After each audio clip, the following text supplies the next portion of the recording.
What is up, everybody? Oh god, my volume. Let me just fix that. There we go. Alright, what's up, everybody? Alright, well, we're at the final boss of Lostbelt 5, which is kind of sad because Lostbelt 5 was the best.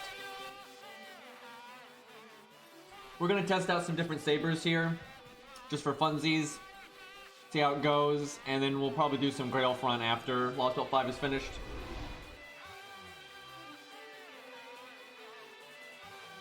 We probably will make the Guadia account.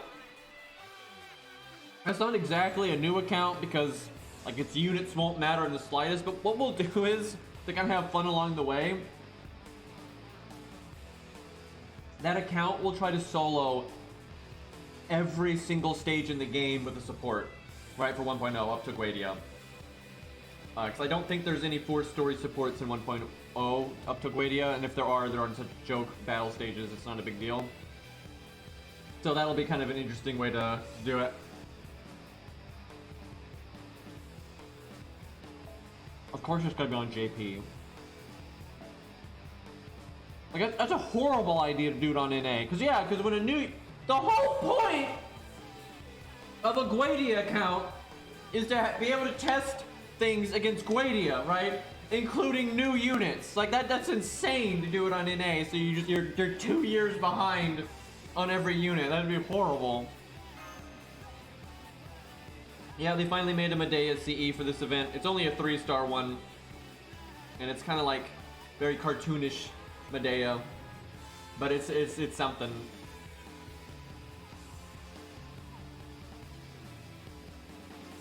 The new command codes coming up are actually quite good.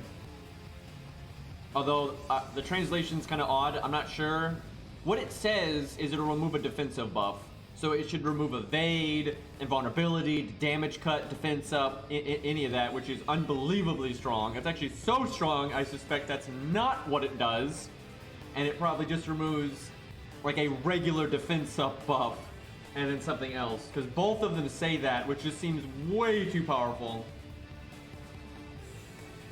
But, yeah, the other one's anti-mail, which is fine, but it's niche, right? When it's just flat damage. It's just more damage, right? You hit it, do more damage. But that'll only come up sometimes. But, male is a lot more common. You know, it's almost 50% of the game, so it's should be pretty easy to get value out of that one. But yeah, the other one sounds amazing, but I have a feeling it's not as good.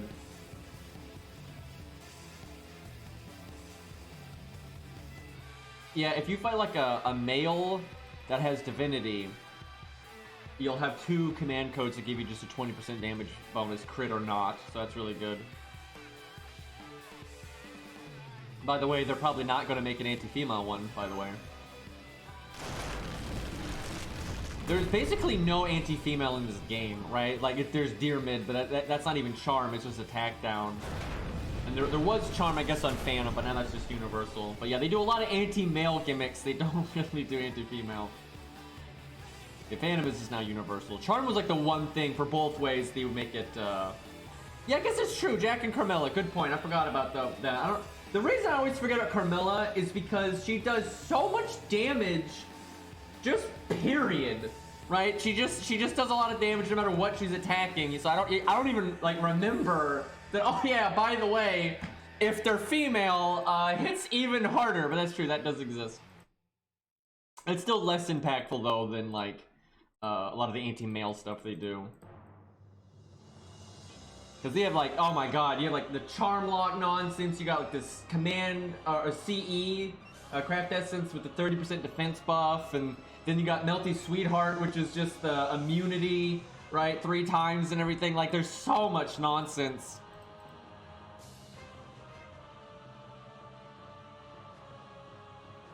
The thing about Deermid though is he's not trying to screw anyone over, right? Like, he doesn't even want his charm to work, right? Like, he is annoyed by it. He's not like out there to slay women or anything, right? That's not really the idea. It's more like he just happens to have a automatic charm that's active all of the time, and it's actually something he doesn't like using, so. Also, it screws him over all the time.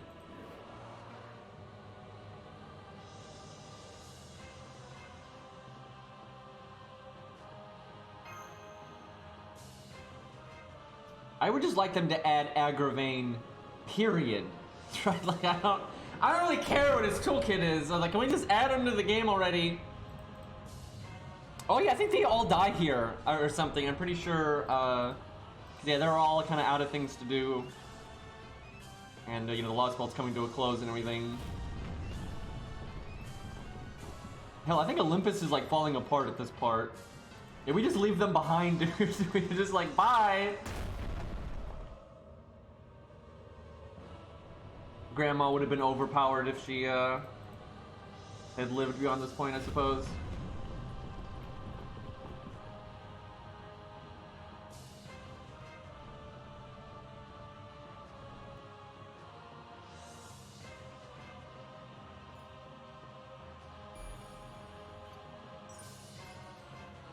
Okay, it's boss time.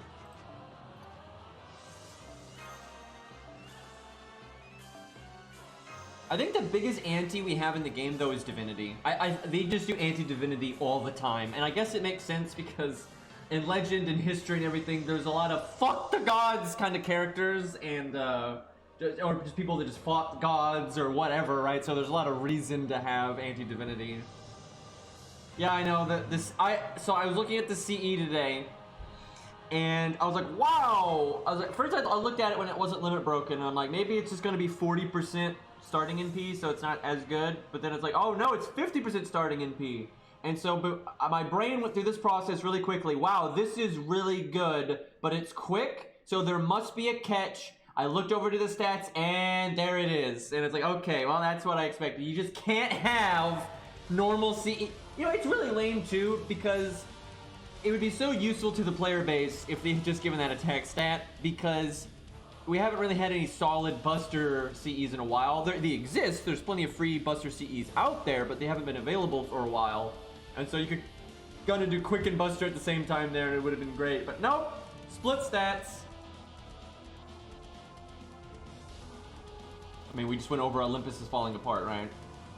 I'd always have to repeat myself. And anyway, let's we'll give Mordred the first shot at this. I actually soloed this with her a long time ago, but it was so RNG I never made a video out of it.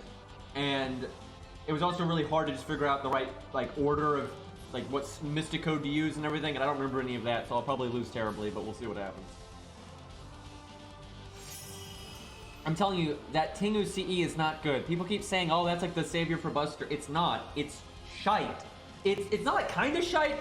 It's really shite unless you are specifically critting all of the time, because it only boosts your NP damage and your crit damage. So literally everything else you do, oh, and Buster crit specifically, and not even by that much. So it's like every time you do an art card, you're going negative. Every time you do a quick card, you're going negative.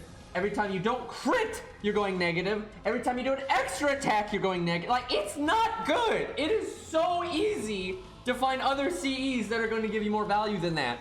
Like, it's one of my least favorite kind of CEs in the game is the ones that, like, only help something that specific, because then you're just having turn after turn after turn after turn where you effectively have no CE equipped, right? So that when you finally do something that is using the CE, you're just paying off the debt for all those other turns, right? The only thing that it does universally good is starting NP, right? It's really easy to get value out of starting NP, even if there's no other effect, right? It's just starting NP is good, right? So at least you're getting that boon out of it, and then, you know, if you do rush your NP, you at least get some, you know, bonus damage on it. So it's useful. It's not like it's a CE that can't be used. You know, any starting NPCE is good, but when you compare it to all of the other starting NPCEs out there, it is way behind. I mean, it's way behind, you know, Aerial Drive. That's the big one. It's not even close to Aerial Drive. It's not even close to Golden Sumo. And that's its direct competition, so. And I would say even for Jolter, Drunken Jolter is better, because Drunken Jolter at least gives you crit damage for everything, not just Buster. So, you know, for most units, that's better. So, its three biggest, like, free BCEs that it's compared to, it's worse than all of them. So, it's not great. Hi, Caenis.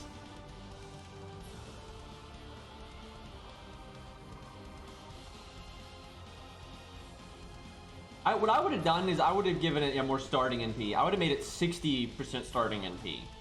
Because then you're really getting your NP quickly. And, you know, the fact that all it really adds damage to is the NP, at least you're getting there quick, right? So it kind of works. So yeah, I think that would have been nice. Do y'all think we're going to see a lot less of 3-star Romulus because we have 5-star Romulus now, and they're basically the same person, and one of them's a 5-star, and like people like his design more and everything? It kind of sucks, because honestly, you know, I like 5-star Romulus probably more too, but I still really like 3-star Romulus. And it's a really unique design, right? And it's kind of a meme, but still, I actually enjoyed 3-star Romulus quite a bit. And it's kind of a shame that we're probably going to barely see him anymore. Yeah, it's kind of the same for Nobu. It's always big Nobu now. They'll probably still give him an animation update, just because they've said they're going to give animation updates to all of the old servants, but yeah, story-wise, I don't think he's going to get used too much.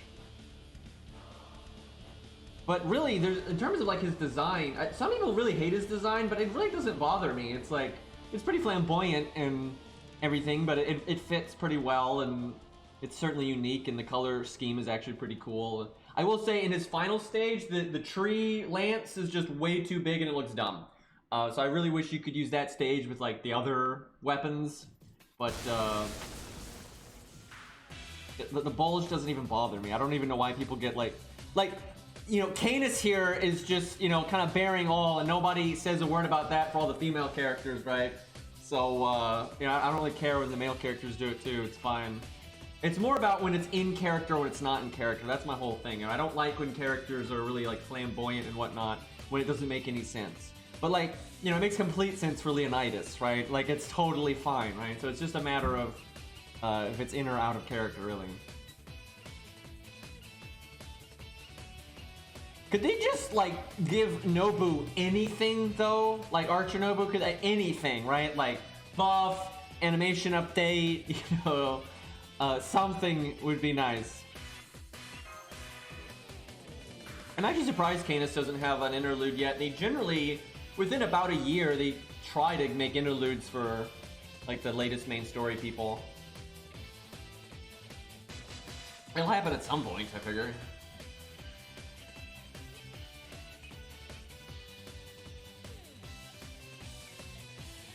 I just hope it's not a joke. I hate it when, okay, even if I don't like the character, so a lot of characters only ever get one interlude. You generally only get like 2 or more story-based interludes if you're really fucking popular, right? So when you only get the one, when it's a joke, it kind of sucks. Or when it's like, you know, a day 1 interlude. Dude, fuck yeah, sad face. But dude, like Protoku's interlude, he's probably never getting another one, and it's just, it's not even like, it's nothing. It's a nothing burger. It just existed to like fill a quota, right? It's terrible.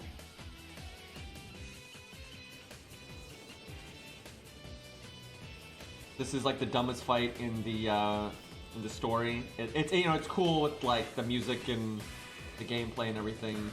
Like, oh, we should turn on the in-game music. But the logic behind this fight is really dumb. Oh yeah, we're gonna have to bring. That's right. You stall at the start and you let Caenis AoE wipe out your front row because it's like there's no doing a proper solo setup here otherwise, because you have to bring Sherlock and you have to bring. By the way, how the fuck do they win canonically? Like, how, literally, seriously, how the fuck do they win canonically here? Because Caenis at this point has like, her Saint Graph has fully like evolved, and it says that she's not just like kind of like a divine spirit, she is a god here, right? So she is super fucking powerful here, and we're out of gas. I'm pretty sure, unless I'm forgetting something, canonically, all we have is Mash, who's been fighting for a while, and Sherlock, who's been fighting for a while. That's it. That's all, and they're on the ship. So 1, how does the ship not explode? And 2, I literally I cannot see how on earth they could possibly win here. And like, the only thing in their favor is Caenis is missing her other noble phantasm because of Orion, but I don't think that really matters. They're literally fighting a god here. How do they do this? I bet if they did an anime, they would either have, like, they wouldn't really have Caenis get that much stronger, or they would have, like, Sherlock use outer god nonsense or something, because, you know, they kind of need to foreshadow that more anyway, especially if they don't do every Lostbelt. So that's, like, the only thing I can think of, because it's, I mean, I got nothing. It's total nonsense that they win this fight. And they don't even explain anything when it ends, right? It's kind of like, oh, damn it, I lost, right? And that's pretty much it. You see, and what King just said is actually correct in-game. That's a canonical thing that happens in-game, right? But anime doesn't do that, and it's because they don't want to canonize any specific servant, right?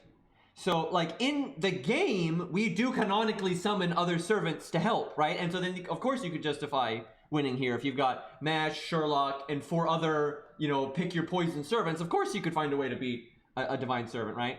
But the anime won't do that, because, and if they do that, they'll do it like the OVA for Lostbelt, you know, where they just were like nothing, and, you know, they had no characterization, and it was, you know, like when Ishtar attacked and Castigal attacked, they were just, there was no difference between them, right? It was just flavor, you know, they were just shooting generic lasers. It didn't matter, you know, Gate of Babylon and everything. It doesn't matter, right? So, yeah, I don't think they're ever going to really do anything with that, so. Okay. Oh shit, I actually can't solo. Fuck! We actually can't have any fun here. I was gonna, like, try to solo a Chat Sabers and show off, you know, Sitting Master and show off, not Virgil and everything, but we can't. And I was totally gonna use Landling.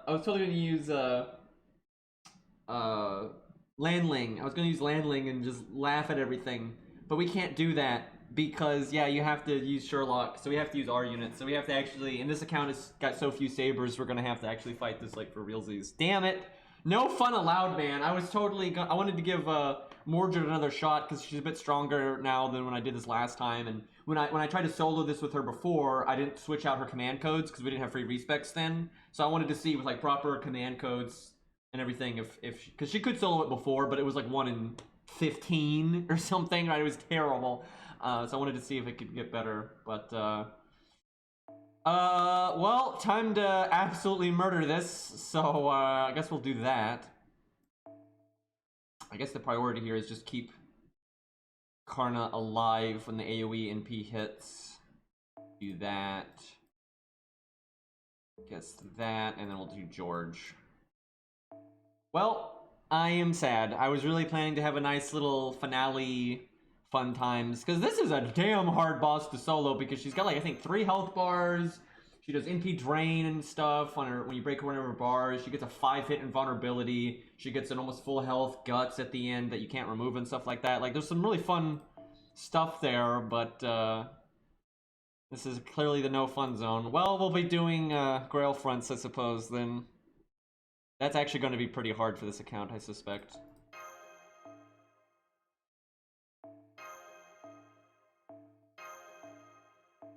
Alright, well, off we go.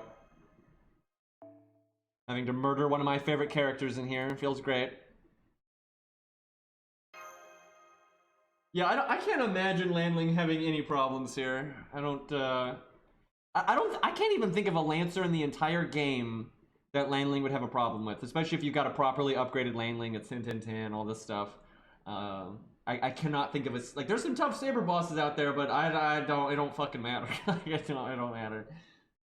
Like, they would need buff removal or like buff block, and they would need such high stats. They need super normal card damage, or like NP every turn. If you had like a Mordred style from Camelot Lancer that had higher stats than Mordred had and stuff, then that might work. I know Leo's going to get destroyed. I mean, I guess the ads there could fuck up Landling, but that's not really the Lancer boss. That's the other classes.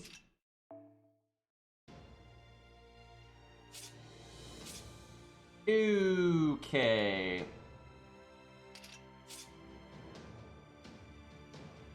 I tell you though, I was not expecting Caenis to be the final boss of Lostbelt 5 when I first did it.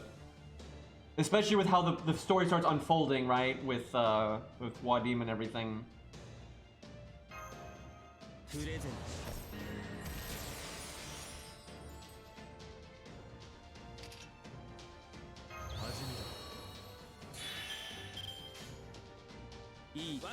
He's got this.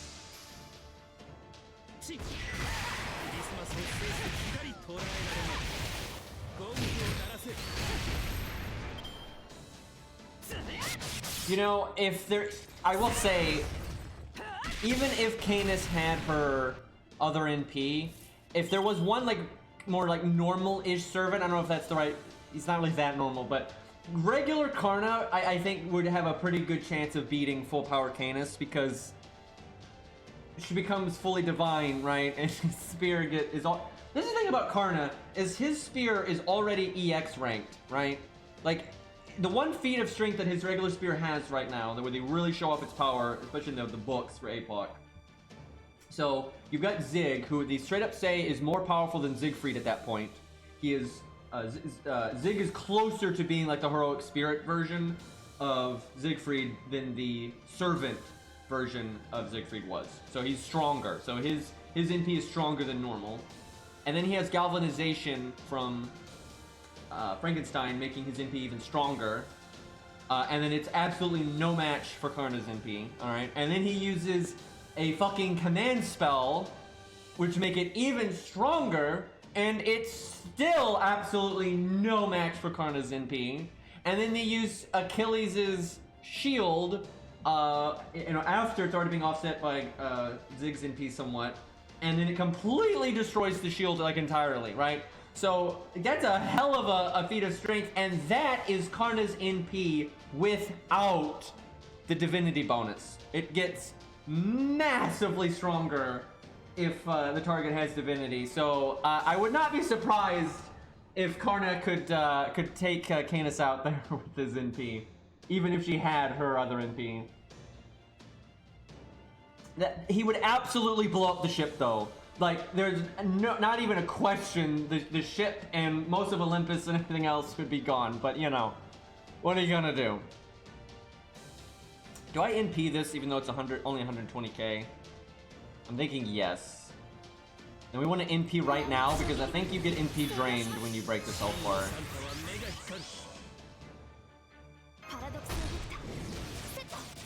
I'm actually not going to use her Buster because we can break without it. So I'll just save the buff for later. That's why I was saying it's so dumb in Babylon that Gilgamesh summons, like, goes out of his way to only summon Japanese people, because those are the ones that are good at killing monsters and gods and shit. Like, what? It's like, no, summon Karna, you dummy! Can you imagine how cool that would have been if Karna was in Babylon, man?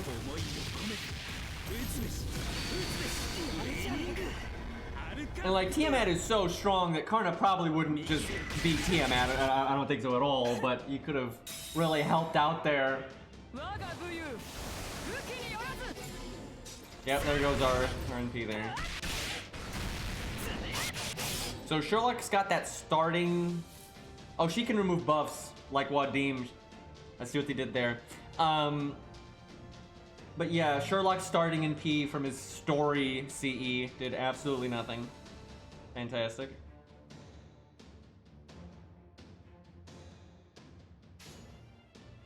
If you can keep Sherlock alive to the final health bar, he can be extremely useful, but I don't think that's gonna happen.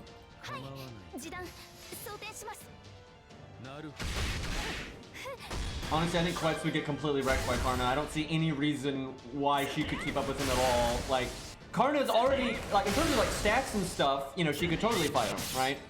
Although she literally has nothing in her arsenal that could deal with his armor at all. But the fact that she has so much divinity, it's just death, right? She doesn't have like some super strong defensive NP or anything like that, and she doesn't have some crazy high endurance stat. There is nothing in her toolkit that is an answer to Karna's NP. Nothing, like absolutely nothing. Like, she's super strong and everything, and that's great, but Karna has an answer to her stuff because of his armor, very much so. And then she just has so much divinity, she's you need to have quite a good toolkit to deal with Karna if you have a lot of divinity, right? You're going to need some kind of, you know, way of either overpowering his NP, like you have Ayer or something, or you need some crazy strong defensive NP like Avalon or something like that. Otherwise, you're probably going to die.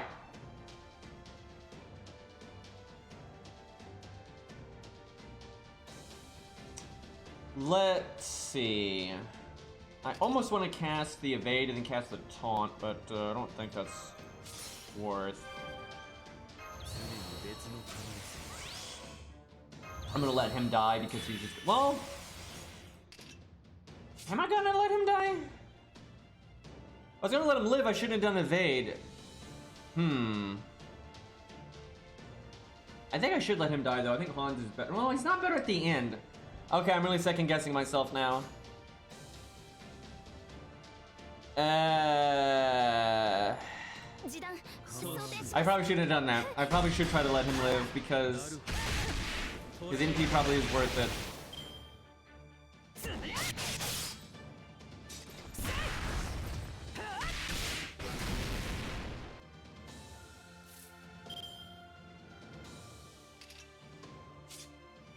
Karna's NP could absolutely hurt Quetz. It's not even a question.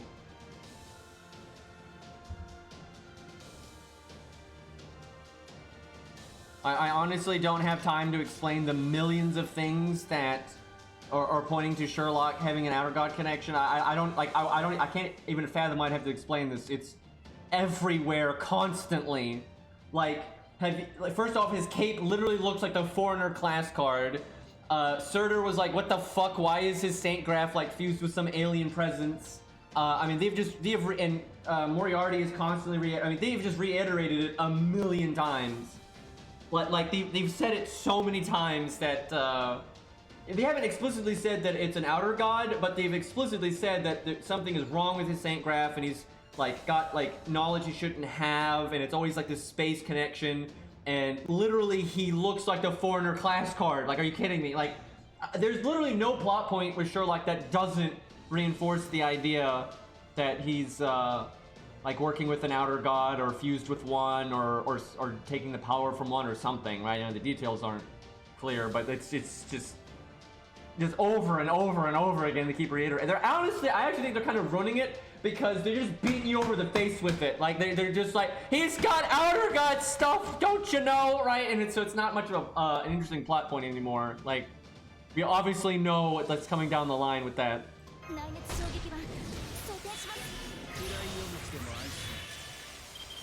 But like, you know, if he's gonna end up being a good guy, bad guy, you know, if he kind of controls it or gets controlled by it or whatever, you know, that we'll just have to see.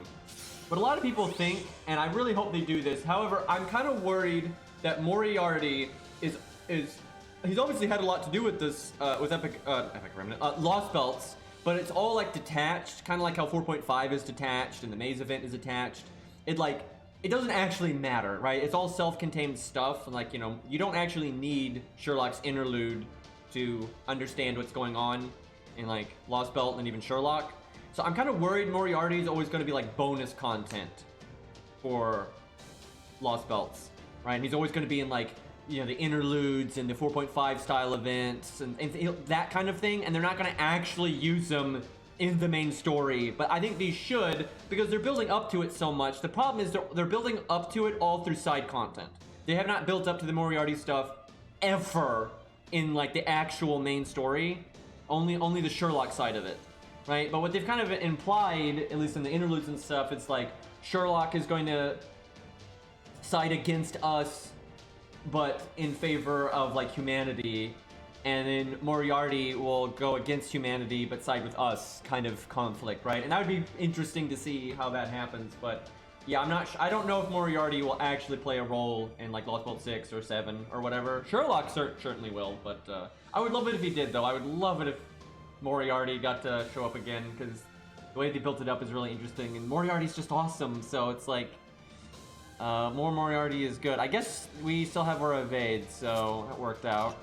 Yeah, I guess we're keeping Sherlock alive then. Fuck it. I'm really struggling to get Karna NP gain right now, though.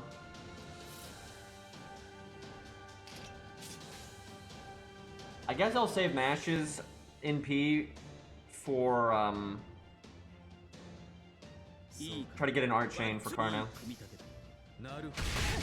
Yeah, please buff him. Yeah, hey, definitely buff him. I hate that. Dude, I really think DW does not even intend to do this often. I think sometimes they do. There are some units that they kind of intentionally just give a really minor buff to because they don't need it, really. But I don't think they thought Kiyohimi's buff was going to be that bad. I think they think, oh yeah, you'll get some burn stuff going, and you know, she'll be a little tankier, right? That'll be some value. And same for Moriarty. I don't think when they buffed Moriarty, they really thought about the math. I really don't think they did. I think they were thinking, yeah, this will make it. Now he gets to like get his big team buff all the time, right? They weren't really thinking of like, oh wait, sometimes he can do that anyway. So this isn't even a buff for that, right? And it's not that big of a difference, right? It was such a minor impact on his performance. It was like an extra turn of value, maybe sometimes, and sometimes it's not even that. It's just annoying, right? Because then they buff like Luvia. They fucking buff Luvia, right? And she gets at least a turn of value out of her extra damage, and then if there is an invulnerability thing, way more than that, right? And you have Herc over there gaining like 4 turns of value, and Kuz over there gaining a turn or 2 of value, and it's like, why can't Moriarty get a buff like that, right? And same for Kiyohime. Like, I don't get what, like, they just don't think about it sometimes. I think they just kind of throw shit out sometimes. Well, not much. One more art card game. Oh well. Well, no, I could art chain here if we use Sherlock right now. Let's do it.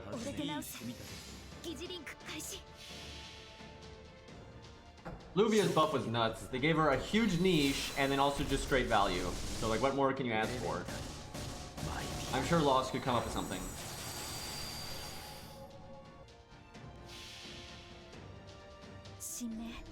It's true. Like, look at Phantom. Look at Phantom's buff. That was super niche, right? Like, on the surface, it seems like it's not niche at all, but it actually really is niche, because if you're fighting a female boss, the charm thing doesn't even change.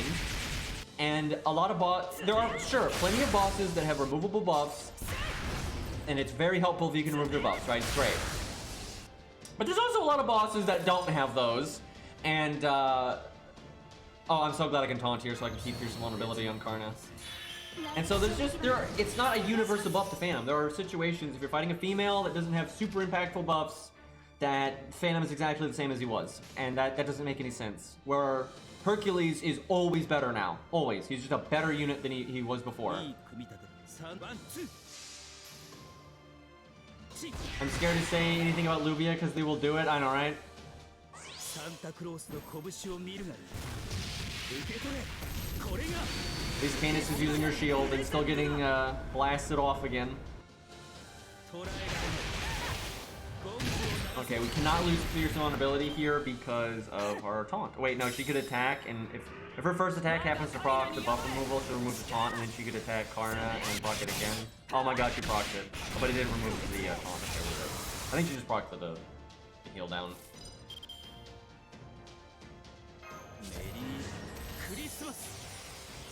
Karna got one card, though.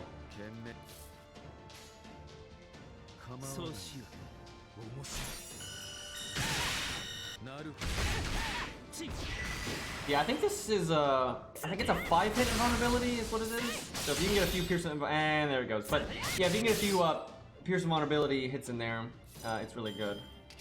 I gave Mordred the pierce invulnerability command code. That was my plan.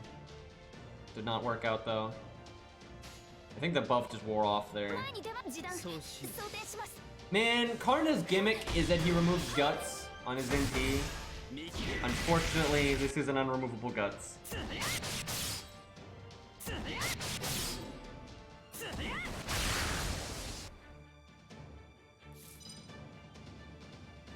I swear, this fight is just designed so if you just have a good saber and they work with these two units, you'll win. Unless you get unlucky. She can actually kill Mash or Sherlock so quickly if she gets like a big crit in.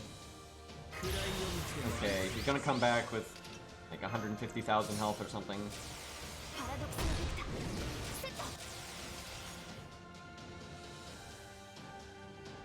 Wait, who did I use this on? What? Did I use this on Sherlock before? Because that would have been really stupid if I did. I've been in kind of an autopilot here, but I should not have done that. Well, I guess Hercules is coming to save the day, boys.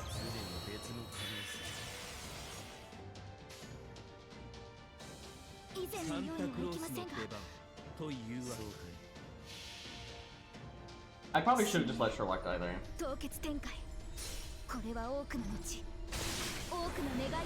I don't know. What's my back row? It's Hans, Hurt. It's fine. If I'd let him die, we would have had George. Yeah, it's probably better because George guarantees. You get down to 2 at least. I wouldn't say Sherlock gave us a lot of value. He really didn't. He gave us some, but he let us hit Caenis twice through her invulnerability. That with normal cards. That was about it. Yeah, it was okay. It was okay, but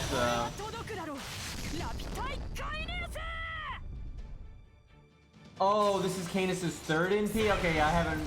man, I'm really not paying attention right now. That makes more sense. Okay, I'm not mad anymore. Why is everyone still alive? I guess Mash, that's right, she has her fucking guts, and I guess Karna with the defense up and counterclassing and it being AoE and everything. I guess Karna just stiff up her upper lip.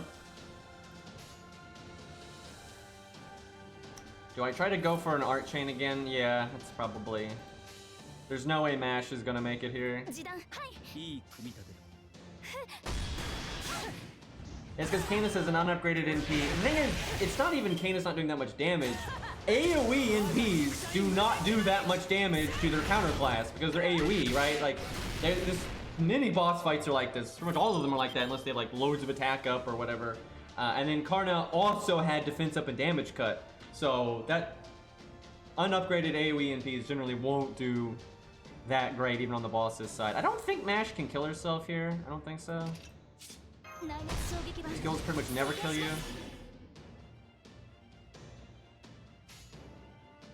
Still no art chain for our boy.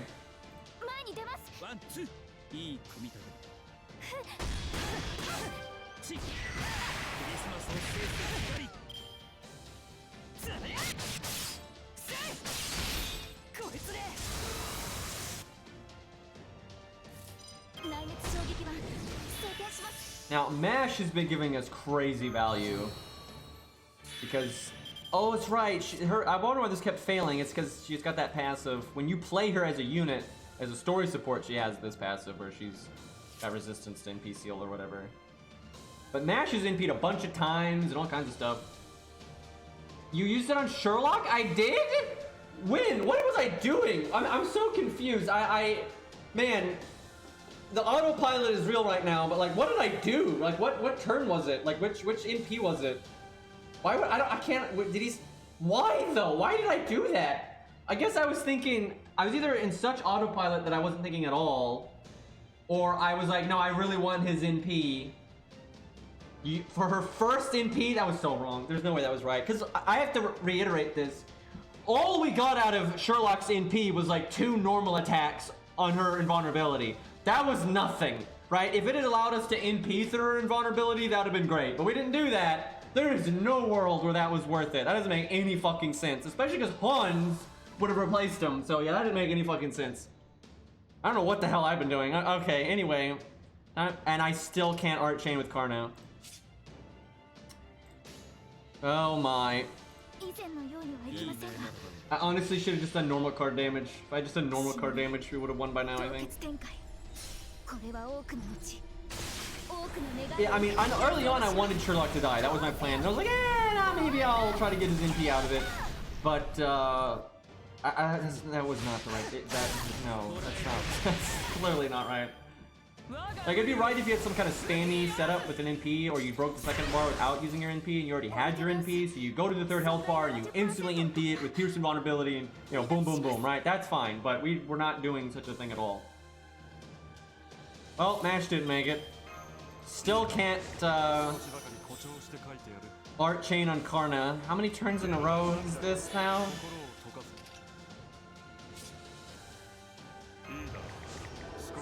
Literally just need a art card. We should just normal card now. This is just not happening. Yeah, maybe we can get RNP from being attacked or something.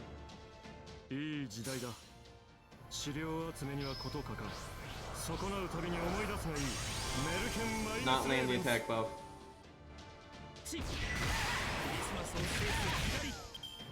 Man, I wish she still had her guts because we could have removed it and finally used his effect on his MP.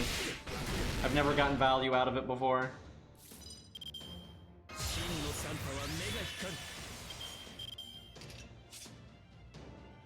Well, you know, Caenis is really cool and everything, and her story was great, but, you know, Christmas time, you know, what are you gonna do? Gotta give her the boot off the ship, man. See, Karna is an acting... He is the plot, right? He is the plot armor that is making sure Caenis cannot go on to Lostbelt 6, right? So you gotta push her off the ship here. My dear.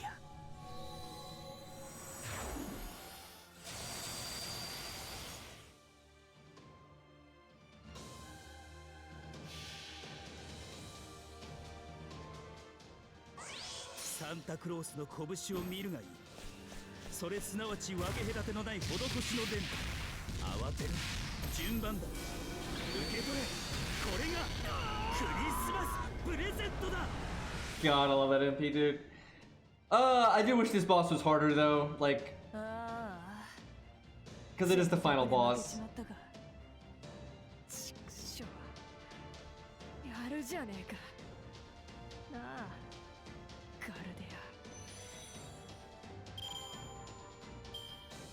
KO 勝利というやつだ。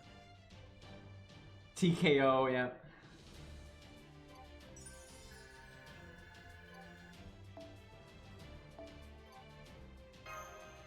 You get 3 plumes, I don't even...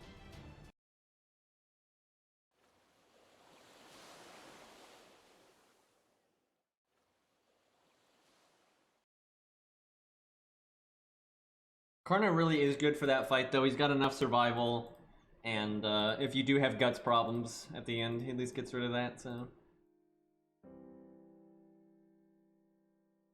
Yeah, I know, this scene's really sad. Their whole story is just, fucked, man.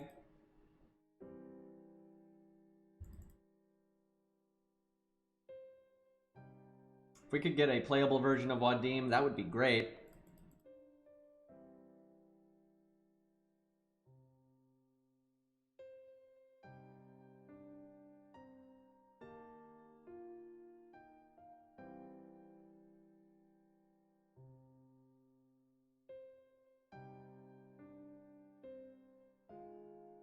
And then we had to wait 30,000 years to actually get to Lostbelt 6 for some reason.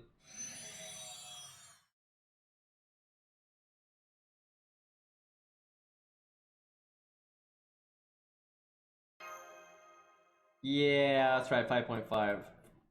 Some good bosses there. Nothing as good as 5.2 here, not even close, but it's got some okay bosses. But the story was total filler and nothing really happened.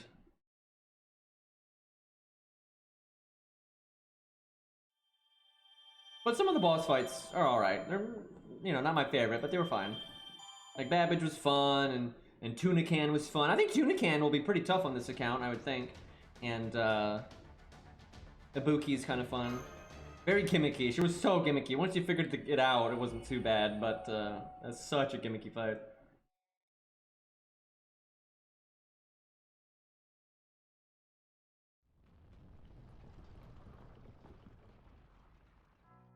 I am so excited to see what he does, though, in Lostbelt 6 and 7.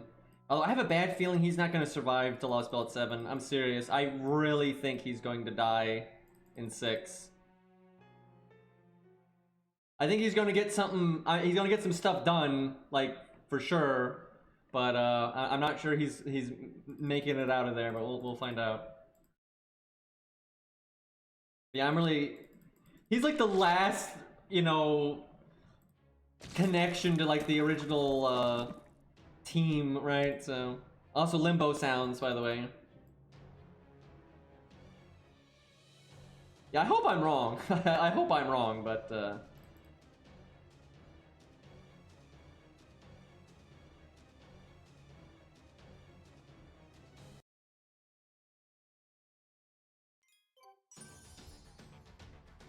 Kadok's not exactly though like on board with half that stuff anyway, though. He's kind of always been on his own character arc. But yeah, Kadok's still alive. He's like in a healing tube or whatever. If he dies, he would die at the very end, I think, like in the final story. That would be my guess. Yeah, Clown Boy's Valentine will be interesting.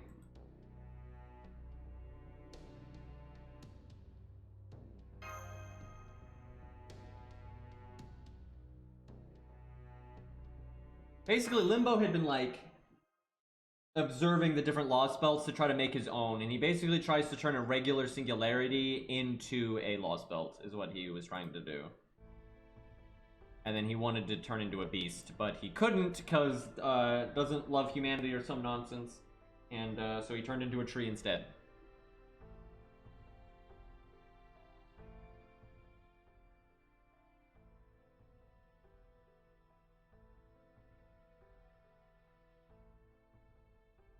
I mean, Da Vinci's gonna die at some point for sure, because her body's like temporary, so...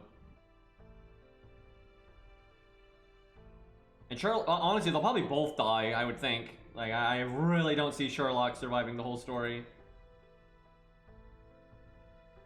I don't think a lot of our allies are gonna live. I think MASH will live, because she died in 1.1 or 1.0, and they're not gonna do that again. Right? If they ever did kill MASH again, she would die for real. They wouldn't be able to do that twice. So I suspect if anyone's gonna live, it's gonna be MASH. And basically, everyone else I think on our team is gonna die except for maybe us. But I wouldn't be surprised if the main character died. I think Romani might come back, and like I said, if I'm okay with that or not is gonna depend on how they do it.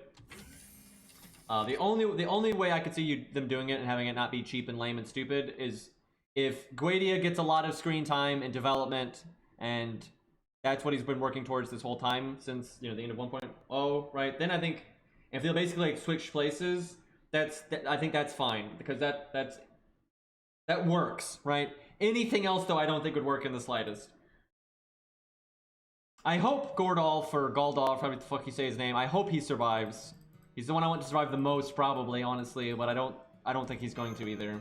He might, though. I think he has a better chance of living than, like, Sherlock and Da Vinci do. Like, definitely he has better chances of living than they do, but they're definitely fucking toast. I mean, they're servants, for God's sakes.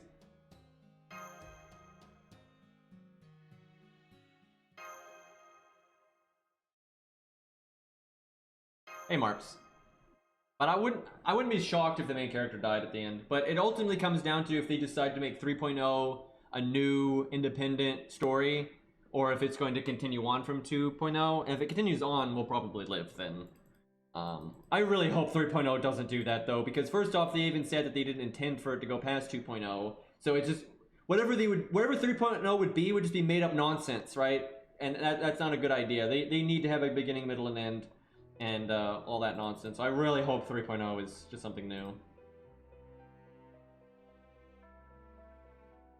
Yeah, it's true they're like a self-insert, but if you ever kill a self-insert, it's at the very end of the story, right? So if 2.0 is the end of like this whole bit, I could see them doing it. I wouldn't say they're absolutely going to, but I wouldn't be surprised by it.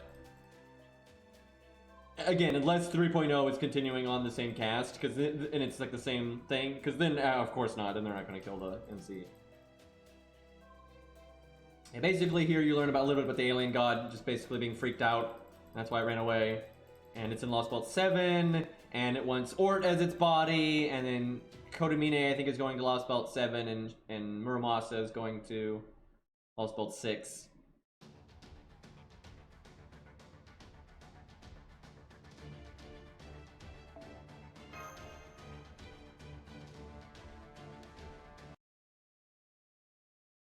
Yeah, I really want Lostbelt 6. It's the one I've been looking forward to for this whole time, and it's been like 2.5 years now. It's getting a little ridiculous.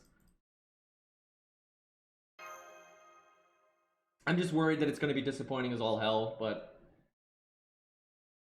maybe not. I mean, Lostbelt 2 was not disappointing at all, right? Well, I mean, no Zeus being playable was kind of disappointing, but what are you going to do?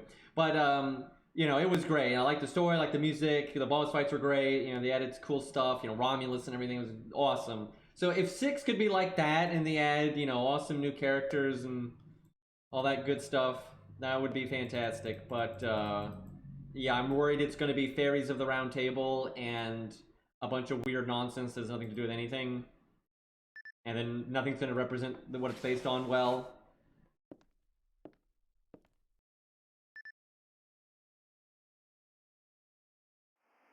Three years? Oh my god, I didn't realize it'd been that long. Yeah, this was like, they like recorded this like a while ago. It's one of those things, but like the main character doesn't even finish watching it.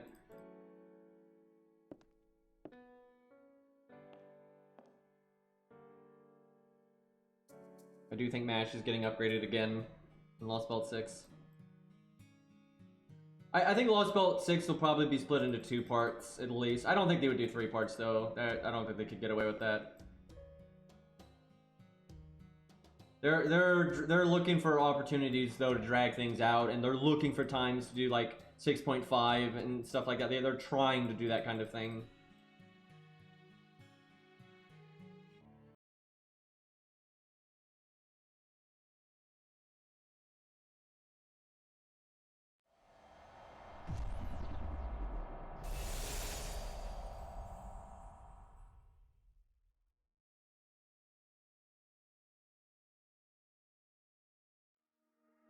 Oh god, nope, nope, this get copyright claimed like crazy.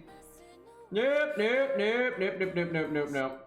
That's where you gotta spam audio jungle right there. Yeah, this gets literally audio and visual copyright claimed, by the way. Talk loudly indeed. Yeah, or should be fine. That was such a short period of time, but dude, I love that whole audio jungle thing actually worked. That was the thing, it actually worked, which was kind of amazing.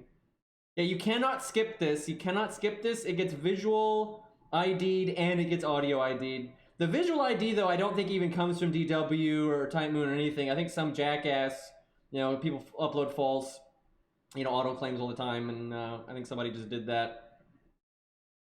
Yeah, one of my VODs is still blocked because of that. It's a shame though, because it's a cool opening and it shows a lot of Lostbelt 6 stuff coming up.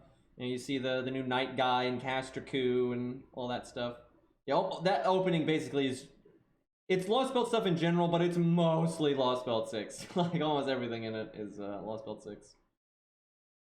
There's like Ort's a silhouette though, which is pretty awesome.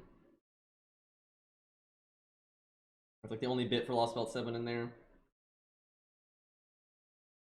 But hey, we'll probably get a Caster Coup animation update out of all this, so that's nice. Got to give it a minute. Look at this cool opening that you all don't get to watch. How about that? The colors and shit. Okay.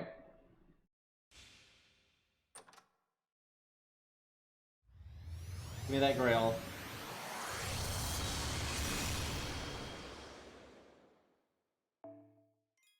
I have so many of those, and we're about to get another one.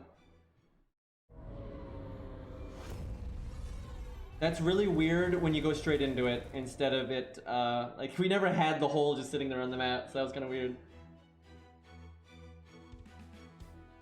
Okay. Let's do some Grail fun stuff. How many do we got to go? Oh, God. So my main account and my regular alt are done. They've both done it. But, yeah, we're not even close. Great! Okay, well, here we go. It's because I haven't been doing it while I was doing Lostbelt 5, you see?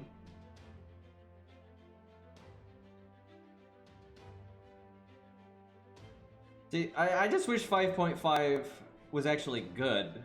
That's the catch.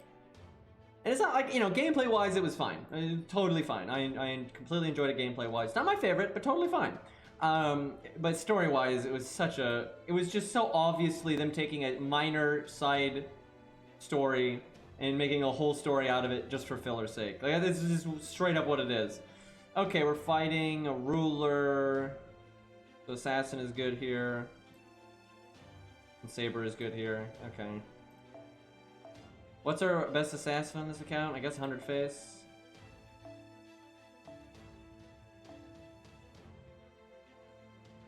They can probably duo it. This looks pretty easy. As long as I don't do anything stupid, it should be fine.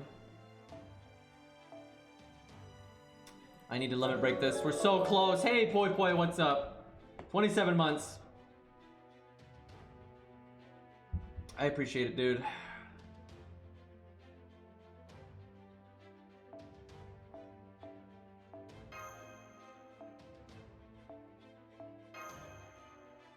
$43 out of 43. Absolutely calculated.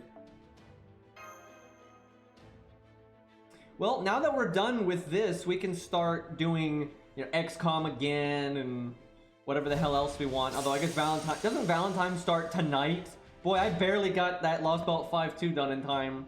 Yeah, I think it comes out tonight, so... I have a feeling, though, I don't think Valentine's is going to give us a lot of content to stream. I suspect it's going to be one of those kind of fillery, whatever the fuck events that's not all that interesting. It's apparently got that endless mode, though, so we'll see. We'll certainly have something to stream. I don't know if it'll take up that much time, though.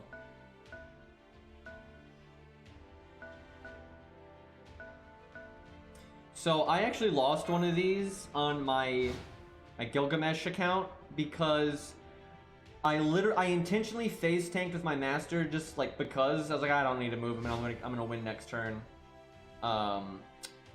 And I was like, I have 3 health. You can't attack 3 times. He attacked 3 times because apparently on like the later stage, the enemies get like you get more movement than 25, right? And so he was allowed to attack the master 3 times in 1 turn, and I just instantly died. And I was like, oh yeah, I'll just face tank the 2 hits, and I kill him next turn. And he's last servant, and it's over. There we go. And then and I could have just taken a step back. I had the movement. I could have taken a step back, and he wouldn't have been able to kill me. Like literally, just tap the screen, would have won. And I'm like, nah, and then I lost, and I was like, okay, let's see how it is. I was playing EDF at the time. I was playing EDF, and I had my phone on the side, so I wasn't like, you know, giving a whole lot of shits, but I paid for that quite a bit. Man, this music sucks. This music is really boring. Let's see, how do I want to do this?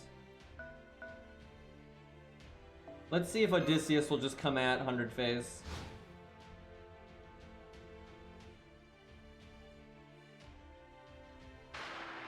I didn't think he would move that much. They normally don't. They split up the movements too much. Dude, I love EDF, man. It's really surprised me how much I like that game, EDF 5. It's really good. It takes a little while to get going, but it's a really fun game. And like, you can make it hard as hell too.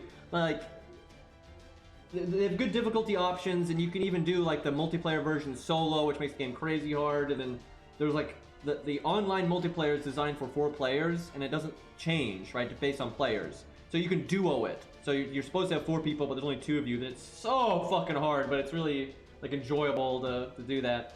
There's just a lot of ways to enjoy that game. Might try streaming it sometime, but I don't know if it would be a good game to watch. I'm not really sure. Okay, well, I should not have let him get the first attack on me like that, but well, I guess I'll go ahead and cast this, even though I'm kind of wasting the side buff.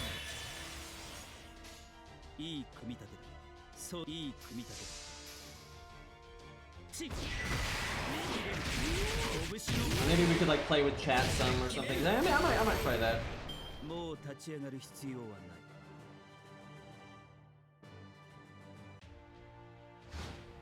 Quick, someone bring up something stupid. Yeah, you can't Grail as a free to play. Yeah, I mean, you see, everyone thought you got Grails from beating singularities and events, but actually you get Grails from buying SQ. So you see, I've actually been the biggest whale this whole time. The reason I got 100 coup is because I spent like $3,000 on the game. And see, I've also got 100 Mordred and 100 Caenis and Billy. And I'm getting Darius, right? So I'm actually like the biggest whale ever, you see.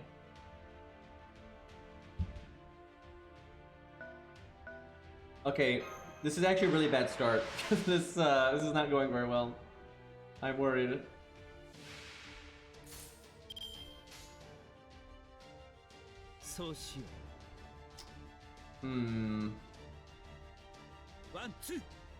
Legitimately though, I have no problem with like putting money into, you know, my hobbies, right? And if I get a lot of value out of a game or whatever, I don't mind supporting it. It's just I don't like the business model of spend money until you and hope you get something, right? Like the lack of a safety net and all that, it's just totally off the table for me.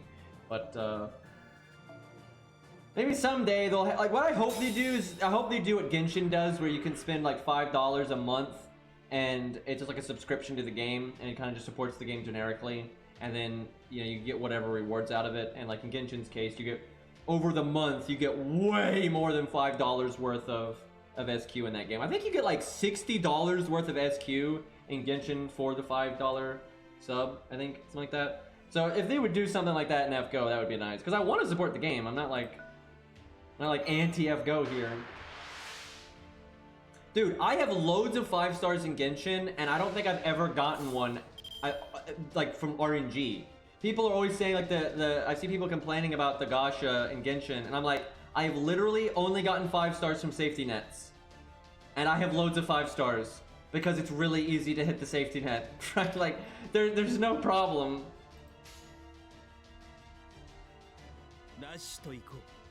I guess do I do quick? Wait, I could probably kill without my NP here, as long as we crit like once. And actually, even if we don't crit, we might kill? 40, 70, 50, surely something is going to crit. There we go. Fuck me, dude! I like how the quick is the one that crit, which was the weakest one. Oh my fucking god. I think we might be throwing right now. Oh my god, you've got to be kidding me with that. We're gonna take so much damage because of that.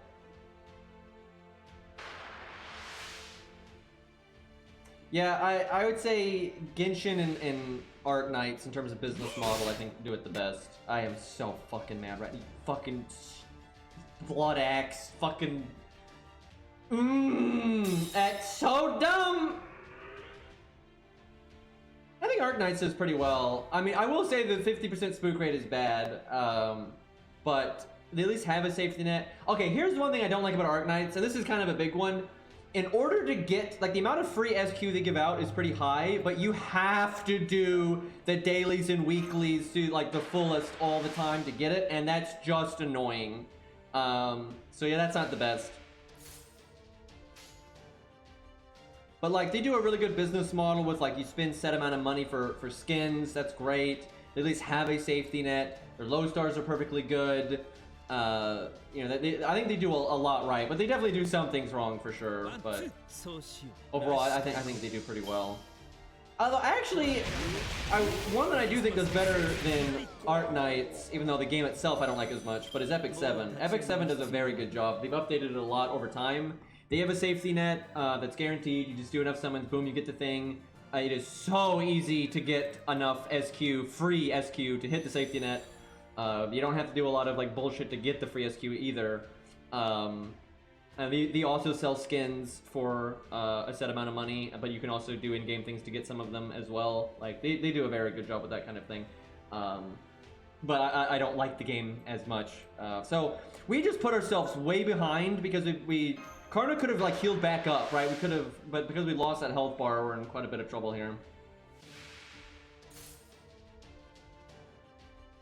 The thing is, I wouldn't say the spook kills it because look at FGO, right? There literally isn't even a safety net. You're not even guaranteed to get a 5-star at all. Like mathematically, you're way better off in Arc Knights than you are in FGO, like mathematically. It's still lame that you can still get unlucky and lose the coin flip 3 times in a row and go nowhere, right? That's really dumb, like absolutely.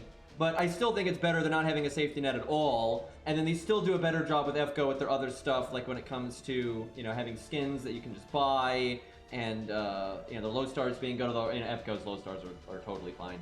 But I think Arc Knights does quite a lot well. They do some key things wrong though, for sure.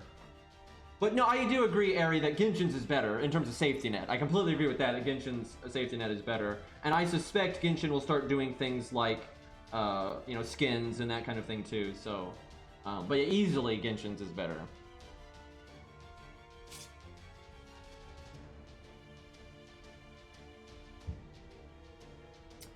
Okay, so them all having sure hit is really annoying because I brought 2 servants that have evade. So I guess I just use it for the art up here. I'm actually going to attack up because I want to one-shot him.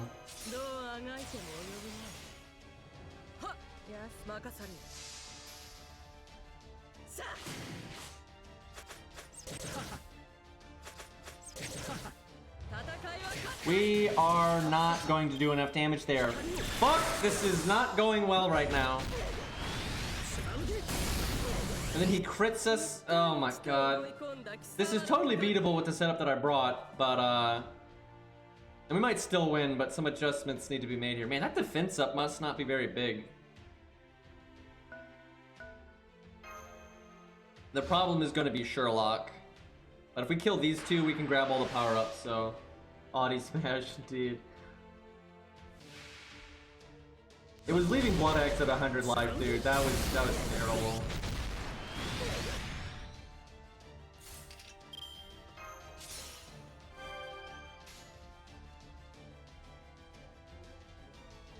I guess I just make stars. She's one of the few units where I'm pretty sure if you have her first skill up, that's her best Star-Gen combo. It's very rare. There's probably still, though, the whole average RNG versus peak on that, so it probably depends. Also, I suppose it depends if she's landed the art up or not, and if she has the art resist down or not. That probably all affects that stuff. I imagine if you have the art up and the art resist down, then that should be the right one. Especially if the quick up failed too. But that's we're getting into some weird variants there. I guess I just NP him at this point. Like, I'm about to be 300% overcharged, so I don't know what the point of that was.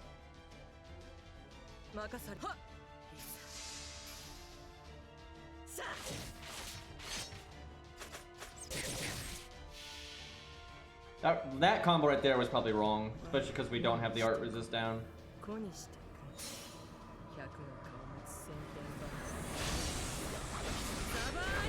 I just wish Odysseus would have been so easy to have like made everyone happy if they had just handled it like they handled Romulus.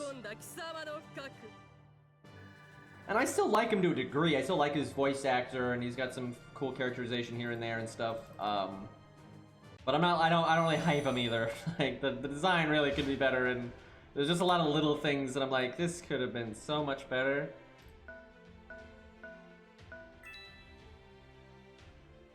I don't know why I did that. She could just heal herself. Her buffs were gone, so I should have saved that for Karna.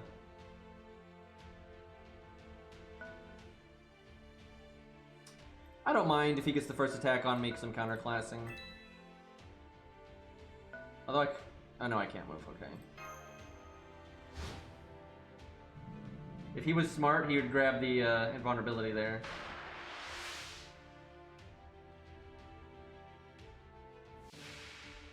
I do like his gameplay. I will say it's I like the targeted no taunt, right? Like that's pretty unique. NP is such overkill, I could probably one turn him without it if we're counterclassing, but I figure I'm gonna get my NP back in no time anyway, so I might as well get some stars.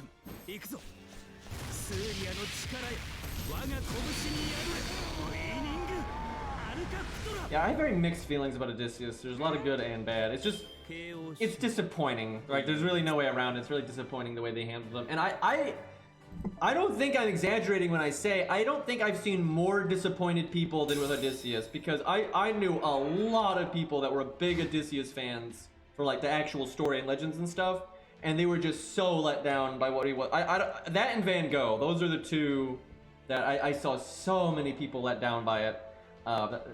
Like, it is so common to see people like, yeah, I really like Odysseus, like in Legends and stuff, but I don't like the way they did him in FGO. Like, that's such a common sentiment. It's that and Van Gogh.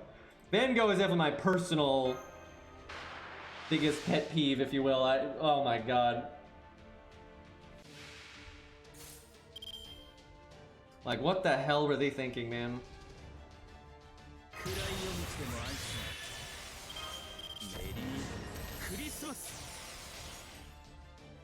Because, dude, the hype up to Odysseus, dude, so many people were so hyped about them finally adding Odysseus, and then it was like, wait, this is how they're doing it?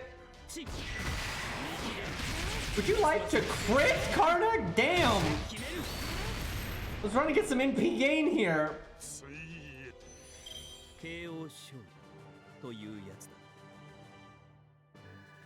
Van Gogh really does, like, embody all the things I don't like about how FGO sometimes handles servants.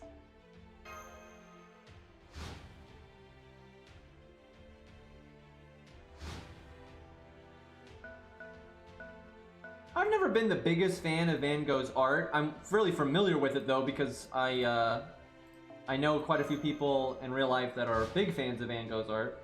But I still appreciate like what he contributed to art, and I still enjoy some of his art as well. I don't like hate his art or anything, but he's not like one of my favorite artists or anything. But regardless of how I personally feel about Van Gogh, he obviously deserves better than that. Any servant does, really.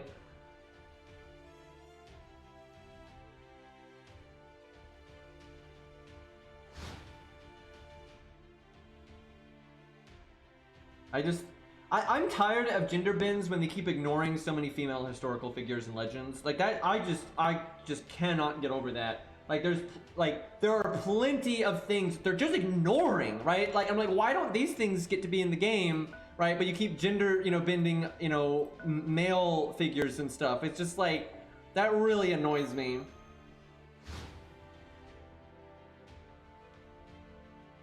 The thing is, I think that would actually be worse, Boo, because that's such a fuck you. That's like adding Calamity, like, and the Caenis is not a good example. I think what's a good comparison here? It's like that's like adding Rex into the game and randomly has aspects of Beethoven for some reason. That's stupid, right? Just add Beethoven, right? Like these things, and if you want to make an OC, just make an OC. They've already done that a million times.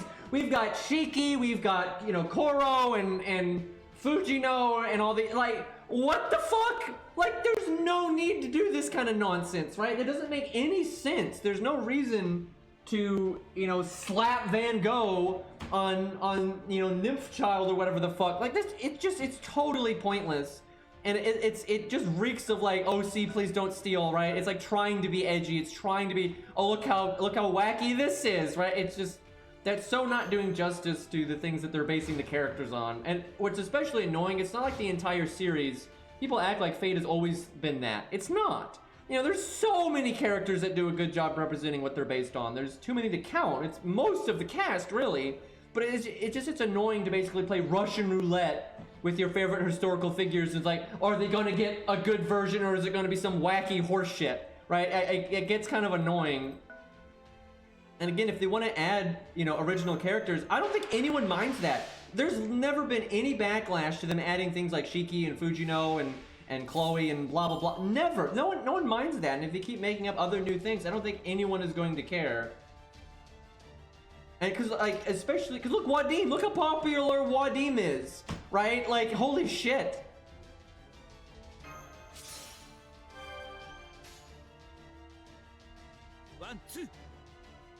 So it's very unnecessary, and especially with the back to the gender bin thing, because that's a little different than what they did with Van Gogh. But like, it's just so unnecessary to gender bin things. And, like Drake is such a good example of this. If you want a badass female pirate, there are many of them that already exist. So why not just use one of those? Like, why? I cannot even fathom what the answer is outside of just trying for, like, you know, shock value, which is a really bad fucking reason.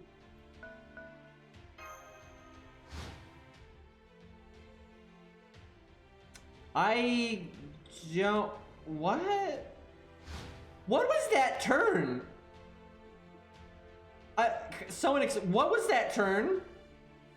He literally just moved his master closer to me and it didn't attack me or anything. And he's a ruler, for God's sake. So he was actually gonna, like, win that engagement if he had attacked me. Now I'm just gonna beat the hell out of his master. I don't even, man. I don't know what that was. Okay, game.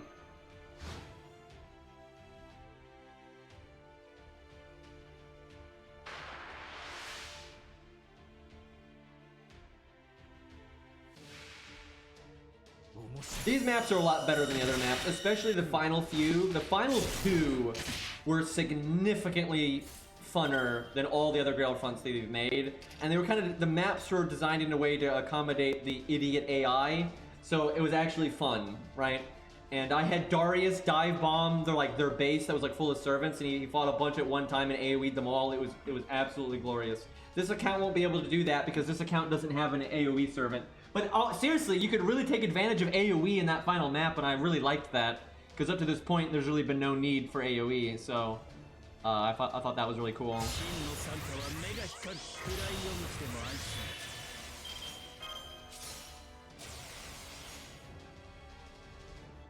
But yeah, if a game like FGO wants to try to balance out its roster, right, and have more females than like what you can pull from like regular history, that's fine, but my god, are there better ways of doing it than this, right? Like, so many, like, first off, actually use the female historical figures in Legends and stuff, you know, first and foremost, actually do that, right? That would help.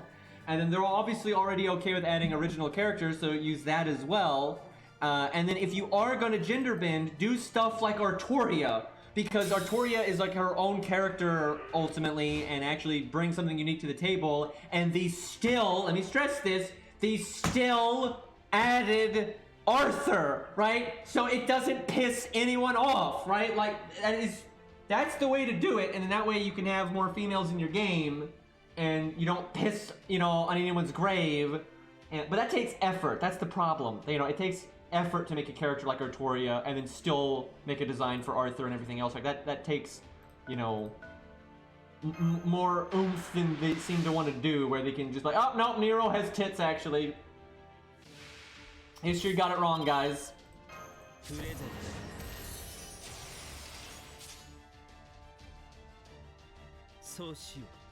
I just focus on my NP? Yeah. Sherlock has a pretty high hit count anyway.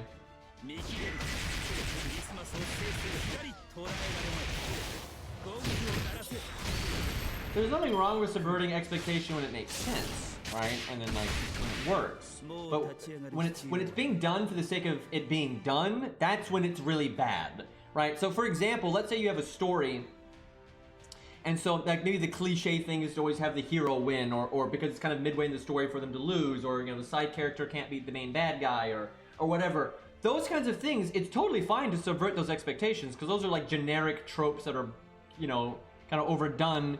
But it needs to be done when it makes sense, right? So if you're going to have a side character actually end up beating a main bad guy of a story arc or something, it needs to make sense. You don't just do it just cause. You do it because, oh, the characterization makes sense here, or their abilities, you know, make sense for this, and, you know, you can still have a good, fulfilling story this way. Like, you know, if it makes sense, great. You don't just do it because, oh, well, I gotta, you know, we just gotta not do the generic thing. Because sometimes the generic thing actually makes sense and, you know, actually works, right? So you don't want to just throw it out just because, right? You gotta tell a good story, for God's sakes, right? That's the thing. And the same goes for character designs, right? You know, you don't want to just subvert expectations just to do it. You need to do it because you know, it actually works and like the design is good. You know, you can't just, oh yeah, we're gonna make this a rainbow, you know, fucker just because. No one would expect that. So, Karna's gonna die because of Blood Axe. We would actually be, like, going blow for blow here just fine if it wasn't for Blood Axe. But yeah, we're gonna, Karna's going down. Feels bad. I could have prevented that if I had, like, used my Mystic Code. I could have waited and used my Mystic Code. I just didn't. I kind of forgot that Blood Axe had killed us, for God's sakes.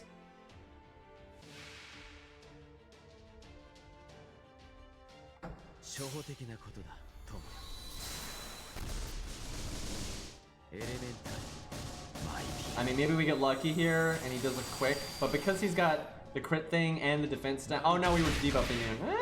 Oh shit! Fuck you, Blood Axe. We can do it too. Oh yeah, that's what I'm talking about. Nice NP doing no damage, by the way. That's justice. That's so justice for what happened earlier with Blood Axe. I am so okay with this.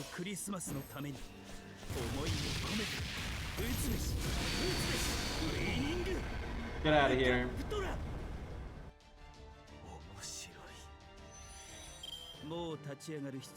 $38 health. None of our units died. How about that?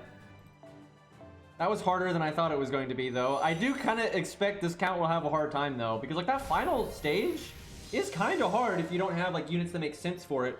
And like an AoE Berserker is like god tier for it, but I don't have one of those. But we do have Herc, so that'll probably make it a bit easier than I was thinking. Yeah, I can see Gramps being good here. Decently short cooldowns, a lot of self-healing, and like defense up and heal is awesome for these. And then BBB, right? BBB is super meta, so makes sense. Gwaine was really good for these too. Gwaine on my ult account did super well.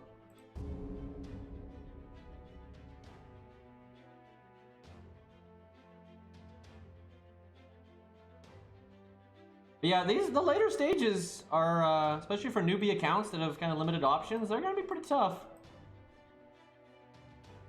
Well, Mash makes a lot of sense because she has no team cost. I don't want that one though. Although, honestly, she could work too. You got invulnerability, and you could do the Buster Up is just fine here. Like, I wonder, do we use this one just cause? I do feel like the Buster Up really could allow you to one-turn somebody that you otherwise wouldn't be able to. However, the other Mash can just last forever, pretty much. Bashing is more fun though. Okay, we'll bash. Bashing is more fun, and it's fun. It'll be. I want to see, because I've already done regular mash on some of these stages, and she works just fine. And I want to see if Mash You Smash You, if the Buster Up is enough damage to warrant it. Okay, I mean, come on. I mean, of course I'm gonna do that. Okay, Rider doesn't get countered by anything here, and it counters something, so I like that more than Archer. Oh boy, Martha's low NP damage because she's NP1 is fine because the thresholds here are smaller. There's no debuffs. I think we'll do Ushi.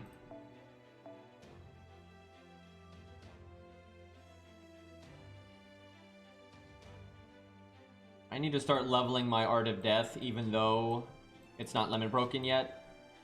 It's still worth using for this account, and it's going to get limit broken, so... Oh, I have leveled it some. Should level it more than that, though. At least get it to 1,000 attack.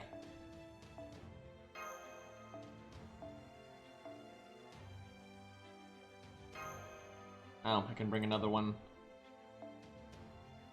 I don't know if that's gonna get a lot of value. Let's see, I could bring not quite on that one. Thank you for the nickel, poi. I wish I had the old low star command. There's that 5% art up one, but it doesn't exist anymore unless you had it from back in the day. Is this a CE bomb? Why do I have this? This must be a CE bomb. Why else? I can't even imagine why I would have done that on this account otherwise.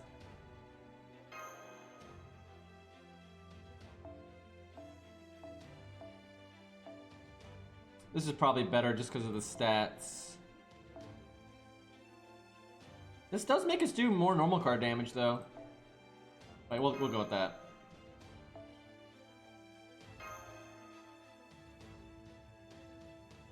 Yeah, thankfully my main account's got all the old ones. I've used a few of them for these, just because of team cost stuff. I don't get it, man. I don't know why they replaced the original FPCEs, because the new ones overall are worse. Now, the new ones do have some use. The anti-death one has some very niche use. The buff success chance one has some niche use. And the attack up one has some niche use. But the rest of them suck. And the original ones had some solid ones that, for like new accounts, were actually pretty handy. And when you did have team cost issues, were just fine.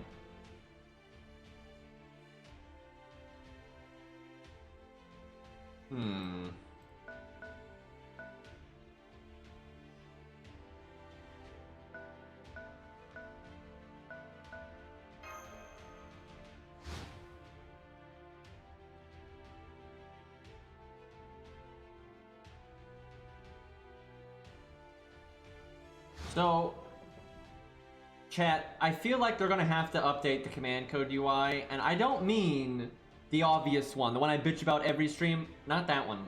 I mean just like the generic listing of them, because they keep adding them, and they're probably not gonna stop anytime soon. It's gonna get really hard to, they need to completely redo the UI, and I wish I could bring it up right now because I could really explain what I'm talking about, but I think they need to basically have columns. Like there's, zoom out for God's sakes, right? And you need to have columns that show like at the top of the column you've got like an attack up symbol, a crit up symbol, you know, the different symbols that kind of categorize them, and they're just like right there, and you put the pictures next to them, and then you click each picture to bring up its exact effect. I was actually watching a video recently by a guy, he's a graphic designer, and he was talking about how so many video games do a awful job with their UIs. They're just terrible. Like their space efficiency is just trash, and they're not even doing it for the sake of something looking good. He literally spent like 9 minutes in Photoshop and took like a game and made its UI look 1,000,000 times better. Not only did he make it look better, but his space management was just so much better. And like FGO is awful about that. Like their way of like categorizing is their bullshit filters that are trash and take 3 years to go through, right? Like their filter system for CEs doesn't work. It's bad. It's so slow. That's not how you make a good like UI. That's just not. You know, it's weird to me like how many games do such a bad job with like. Oh, here I gotta check this out. All right, what do we got here? It's a nice frog though. That's a nice frog though. But yeah, it's like if you were gonna have a command code UI, you don't need the command codes to take up a huge chunk of the screen. You know, you can have like a little circle, you know, kind of shrunken version of their icon and like have them all divided into these different columns and have the different effect symbols at the top. And then of course some of the effects in that column are gonna be a bit different, but they're still gonna pertain to that symbol. And then if you need to know what that exact command code does, you click it, right? That would be so much easier and faster. And CEs, you could do the same thing for. It'd be harder with CEs though because there's a much larger variety of effects. But the CE UI needs help too because, again, just way too many CEs. Hey Gambler, thank you for the resub, man. Although I swear you did that the other day. Yeah, I hate the filter for CEs. It's so slow. It's so slow. It's better than nothing, but and although it's basically nothing on JP if you can't read JP though, so I'll say that doesn't work so good.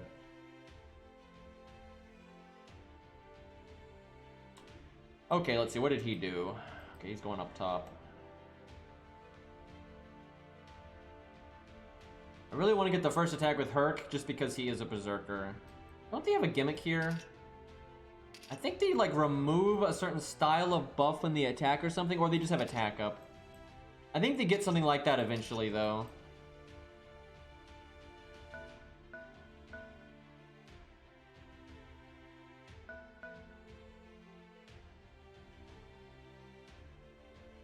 Let's see where he moves.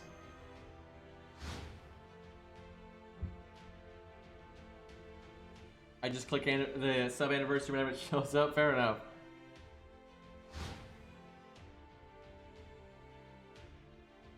If Bedivere would move forward one space, we'll be good. And if I have to move and then attack him, it's not the end of the world. But because like if he has the defense buff, that's not gonna. That ain't gonna matter at all.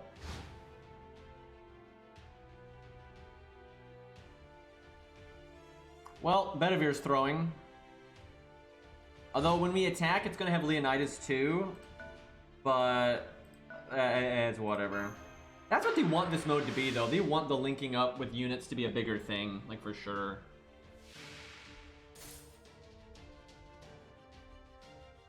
If you attack with 2 units, you get to go twice, but if you defend with 2 units, you don't. But if it's 2 versus 2, then you do.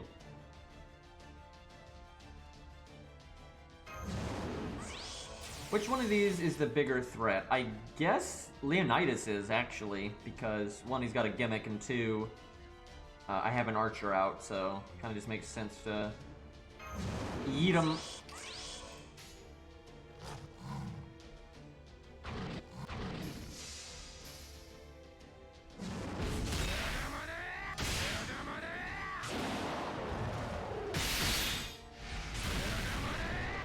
Yeah, the favorited CE thing is about the only good thing they've done for CEs.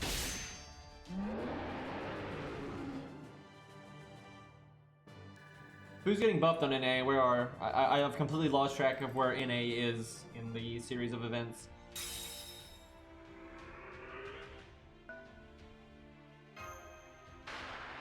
Oh, Hans is buffed, so you're about to get CCC then. Hans's buff is really handy. Yeah, I'll evade early. Why not? I like how we're attacking Bedivere, but we're deleting Leonidas.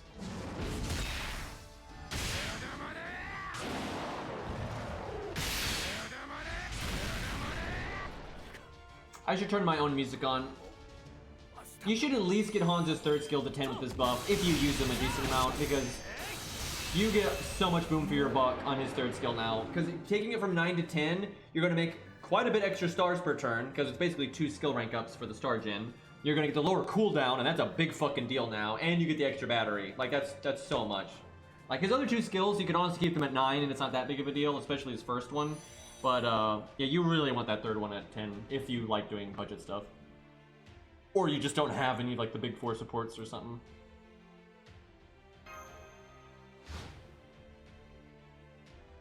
Yep, I could see them giving Hans his animation update with CCC.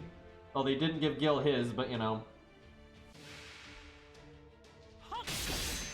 Semiramis. Oh yeah, I forgot about that buff. Flip. That one was ridiculous. Edison. Beowulf. Oh, Beowulf. Nice. Lol. That was very lucky. Wow, Bedivere could have gotten so much value for his team there if he could have at least taken one life off Herc there.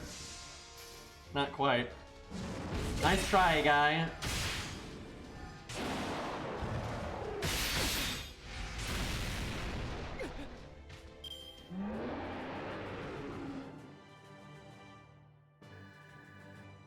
Lip is such a good. There's a lot of units that are pretty slept on in terms of how good they are, but she is so underestimated, man. She is so good. I wish I liked her character more. I really don't like Lip at all. Like character-wise, you know, it's not my cup of tea in the slightest, but I don't like hate her. But her design is just, no. Like, absolutely not. And, but it's a shame because her gameplay is so unique and it's so good. I remember doing this stage on my main account. I had regular mash on this square, so she had the stage defense up. And then she just had so many defense ups from herself that, yeah, Lancelot wasn't getting anything done. I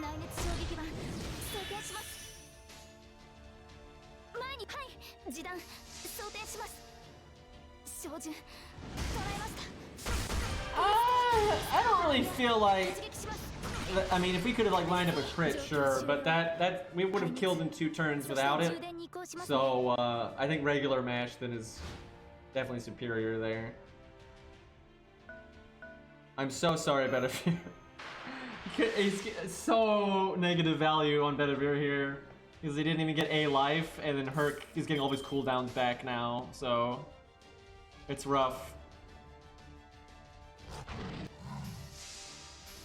He tried, man.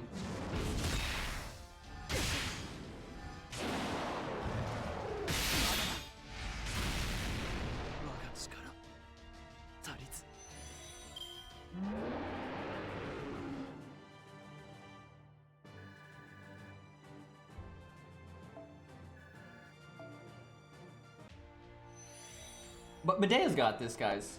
Totally.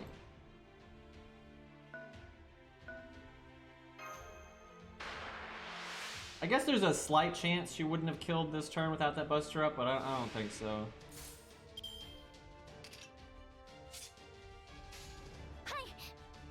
It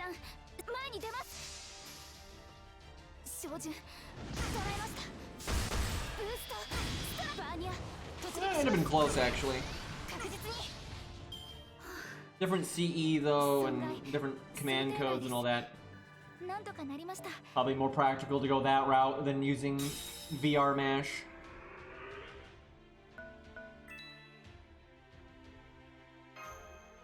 Ushi and Robin just watching, you know. I think mash might die eventually. We'll see. Not to Lancelot, but her durability is definitely compromised in VR mash here.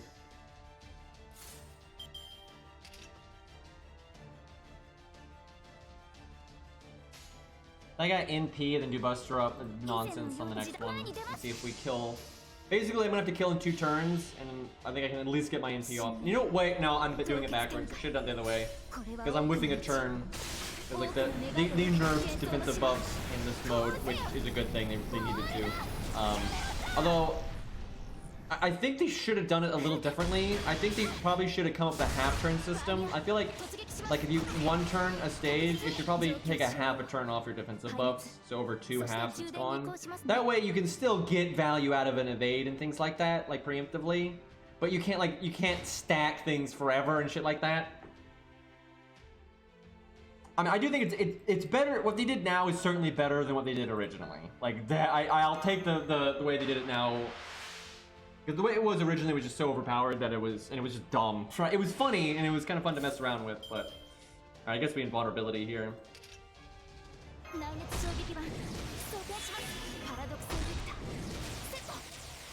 Now, in case I low roll, I'm gonna do that. I don't want any chances of Lancelot living here, because it'd be terrible. Besides, this lets me do the quick attack, I'm pretty sure, so...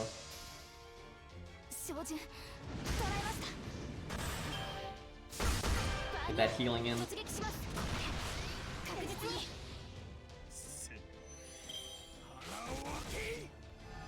I want them to buff flat extras NP. I really like him.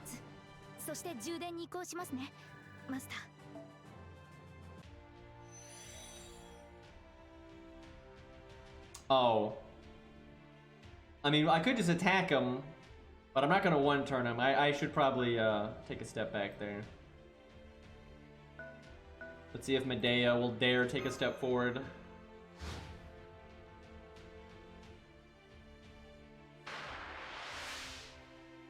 Like, the original Grail front, I could have cast a Fade on that last turn and I'd still have it right here. Like, that's... It's a good and bad thing. Like, it's good because you can use, you know, defensives on it preemptively when you know you're going to one-turn somebody, where it's kind of hard to get value out of Evade. You can't, if you are one-turning, right? But it allowed you to just stack forever. It was a bit much.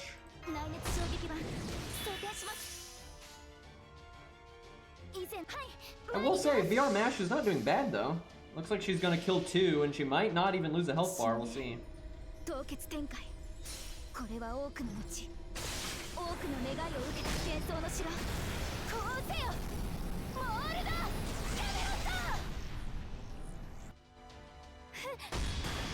Crit, crit, crit, crit! Yeah, there we go.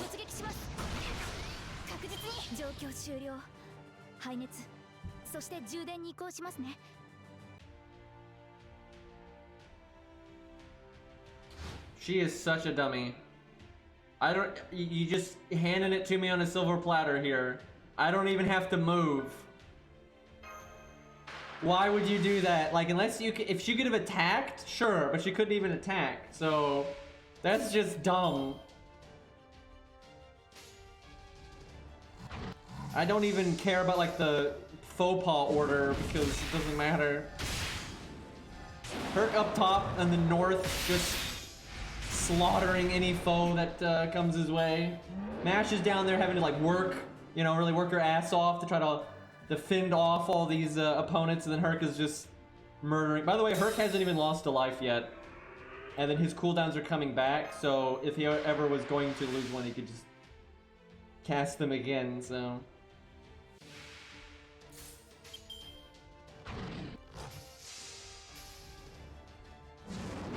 Lore accurate, yeah, it's true. Much as I love Bedivere and whatnot, he does not have a snowball's chance in hell against her. Honestly, without plot armor, I mean, Herc could just run over Bedivere in like seconds. Like, just immediately we could kill him. And it's not because Bedivere's a bitch or anything, it's not at all. It's just, without plot armor, man, Herc is just OP as fuck. And because he's got all of his lives, you know, he doesn't even need to be defensive. So, yeah. Pretty strong.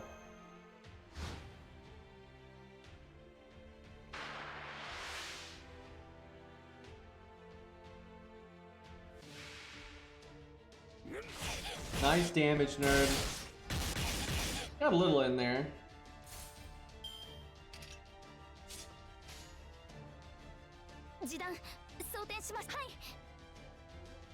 Do I do quick to try to heal a bit? I'm gonna be pushing it a bit on damage, but I got faith.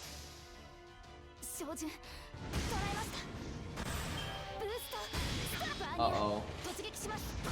Woo. See, if we had a limit broken Art of Death, this wouldn't be a problem.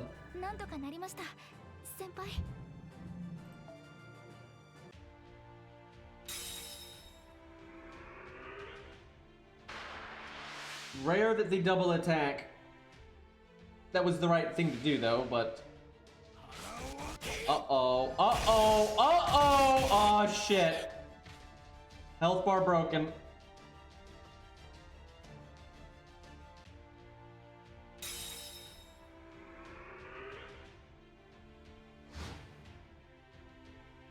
Vlad doing some work.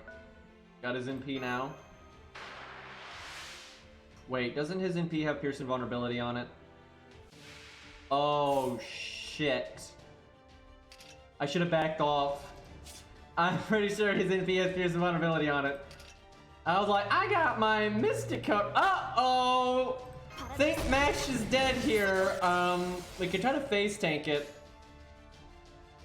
I either face tank it and, you know, art, or, I guess we'll split the difference and we'll do this.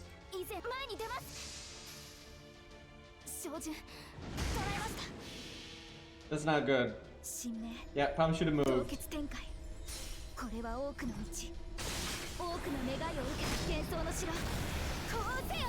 She's not evil. That does. He won't get the bonus damage, but he's single target. If he was AoE, I'd be like, yeah, she can probably face tank this.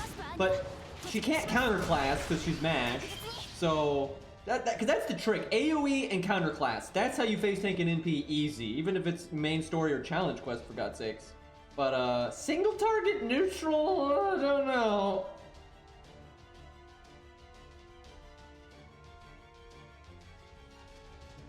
I think this account's first time ever seeing Glad Extra's NP, which is why it's taking a while. Surely I've summoned mine. Ooh. Uh-oh. Don't do— oh! Ooh! So if his normal attacks, like, did anything of note, she would have died, but thankfully they did not. I bet you, though, if we weren't standing on that space that gives us the extra defense, we would have died. Because the NP one would have done, like, probably 6k instead. And then, yeah, I don't think our— the normal attacks would have gotten us for sure.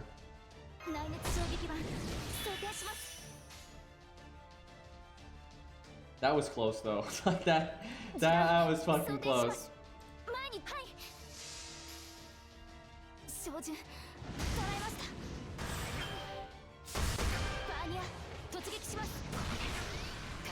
Boy, Mash had to work her ass off. She lost a health bar and everything.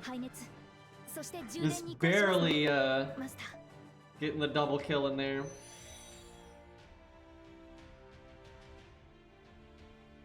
Meanwhile, Herc hasn't even lost a life.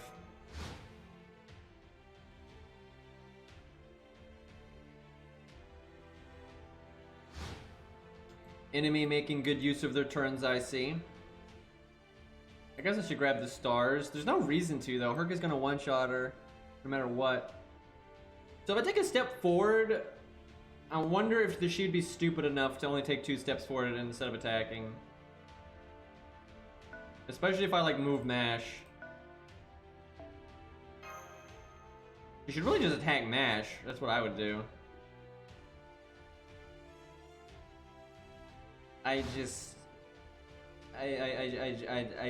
Why though? Like, what did that even do? I don't think Hans's thing is available yet, but it's going to be soon.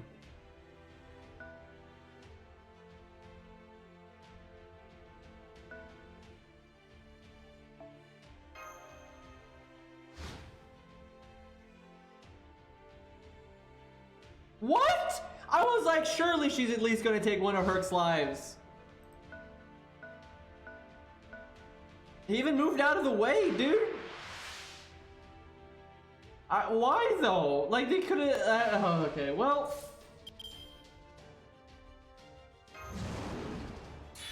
So it does not stack with itself. I was so curious about that, if it was going to stack with itself. Oh my god, though. Oh my god. I wish I wasn't going to one-shot her. I so wish I wasn't going to one-shot her. We'd get double Buster up every gut stick. I should have brought Atlas. I should have brought Atlas. I could have like 3 or 4 of them. Dude, can you imagine? You kill Herc one time and he resurrects with quad Buster up. Like, and then you do it again and now he's got 8. Like, what the fuck? Do it. Oh my god, come on, hit me. Fucking hit me. Because this isn't even taking our CE life. This is just taking our cooldown life, right? Which we get back anyway. Yeah, that'll fence up. That defense up will save you, totally. Look at that! That's so bullshit!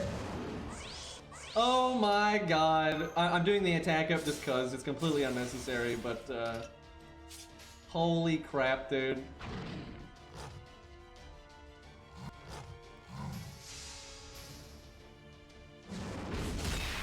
Look at that. Look at that. We're not getting counter class damage because she did her class thing. We're doing neutral damage.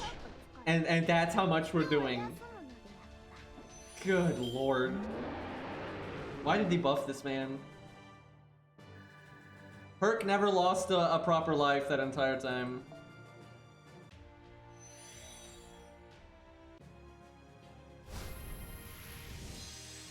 Strong lad, strong lad.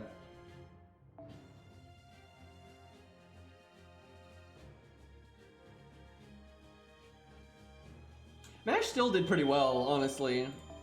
For being straight neutral and 2v1ing without any help at all, she did pretty good there.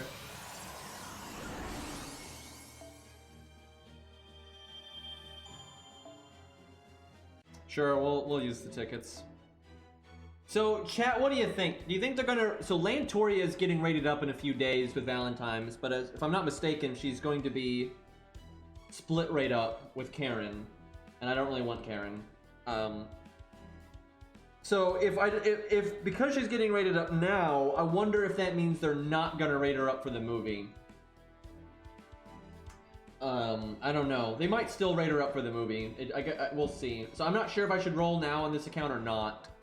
Because really 300-ish SQ, if it's a solo rate up, you got pretty decent odds. It's not a, you certainly got a good chance to not get them, but you have pretty solid odds of getting them at 300. It's like a little over 50%. But split rate up, ugh, it's pretty bad odds at this amount of SQ. Yeah, I think we might wait then. I would kick myself though if I waited and then they didn't rate her up for the movies. But I really think they're gonna rate her up for the movies. It just makes so much sense to. Besides, this is what we'll do. If they don't, I mean, ultimately, we're planning on just rolling story on this account most of the time anyway. So eventually, we got a shot at getting her again, so. But yeah, I will kick myself if they don't. Oh, hey, that's really good, actually. We've been wanting that on this account. There's a lot of units that just want lots of art up and they don't need any other effects, so that's great. There's not a lot of the default 5 stars that we're actually missing now. We've got most of them. There's a very particular one that I would like to get, but maybe someday.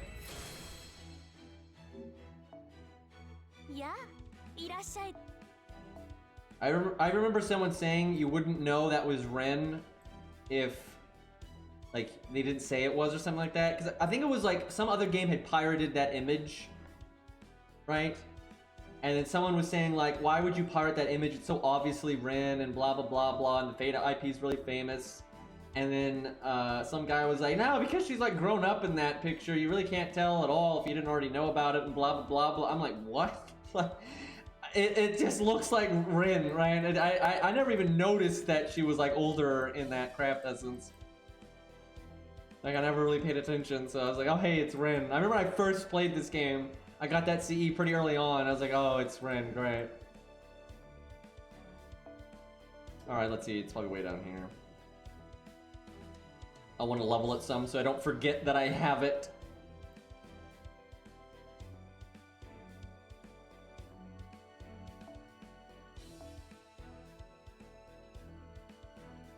Let's see.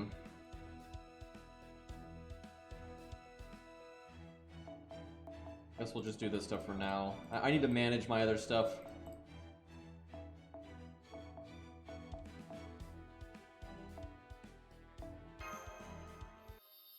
But yeah, I'd be kind of annoyed if I rolled for Lantoria and I got Karen instead. Because I don't like hate Karen, but I don't like her either. She's kind of just whatever. I'm pretty neutral about her. And I don't like her design too much in FGO. I think it looks better in Fate Hollow, to be honest. I feel like they're trying to just make it fancier to be fancier instead of it... Like, yeah, her original design is kind of plain, but it fits the character just fine, and I feel like the new design is them just trying to be fancy instead of being like, oh, hey, you know, it actually makes sense if she looked like this. That doesn't really feel like what it is at all.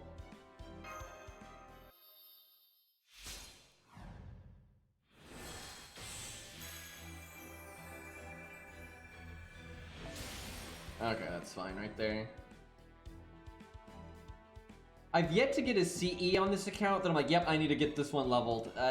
We don't have anything as good as like Golden Sumo, Aerial Drive, or...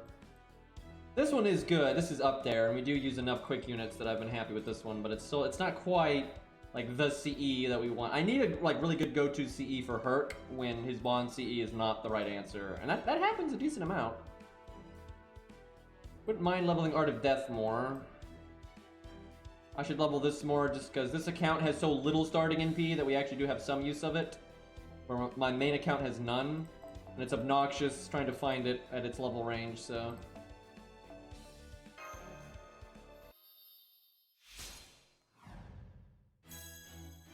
That's true, they might have an Ascension more like what you look like in Fate Hollow. I didn't even think about that, to be honest. I doubt they're going to use it, though. I think everything is going to be more fancy. That's just kind of the way of FGO.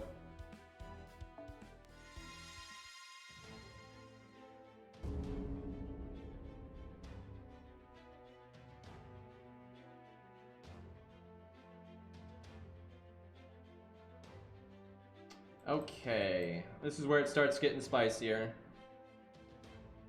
Actually, I think the next one is when it starts getting spicier. Although this is... something. Alright, well, I guess mash again, because it's free is just too much value. I mean, and what else am I gonna bring? Ongra? Like, damn. Let's go regular mash, though. The VR didn't do, that great. I mean, she did fine. It still got plenty of value, but it wasn't, I don't think it was better than the original.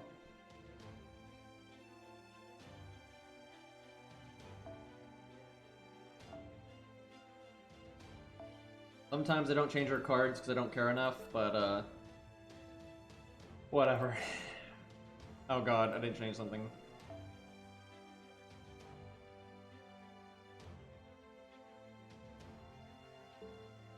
There we go. Oh my god. Why did the one... I swear the one in the field had already changed. Yeah, I already changed that one. What? Did it not save or something? What? Game. What are we doing here? I'm so confused why it like rolled all that back. Oh god, they gave us Berserker again. You fools! Don't ever give the player Berserker! They're so broken in these. I actually legitimately mean that, though. I think these are so much harder if you can't bring a Berserker. It's not just because of see red, press red, it's because they counterclass everything. So you don't care if it's like, oh, but they got that Lancer with the Arch. Like, you don't give a shit about any of that.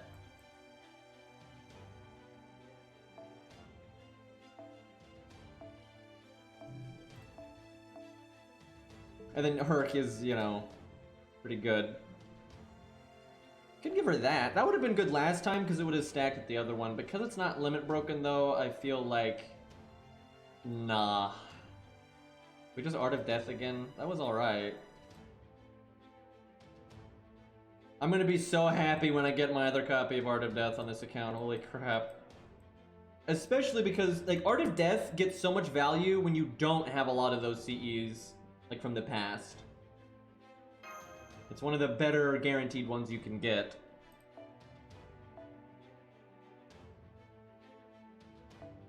Not quite on that one.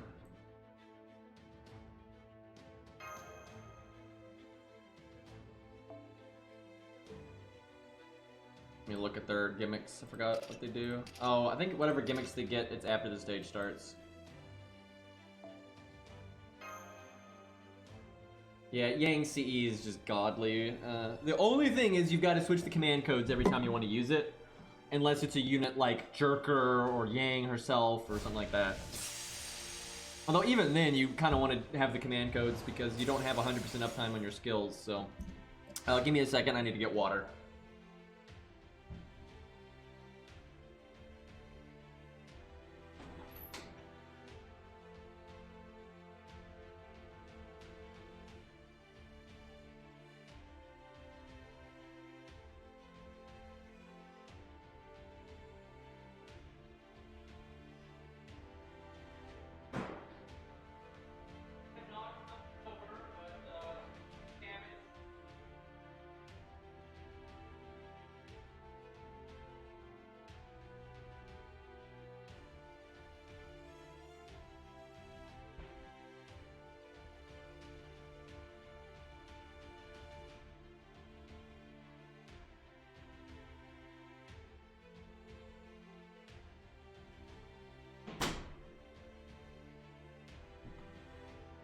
Okay, I'm back.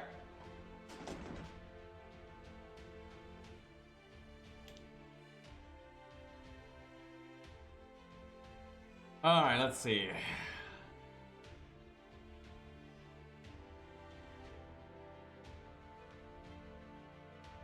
Fears and vulnerability doesn't help us that much, although if we get it, they can't have it, so. I wonder if that guts no effects on Herc.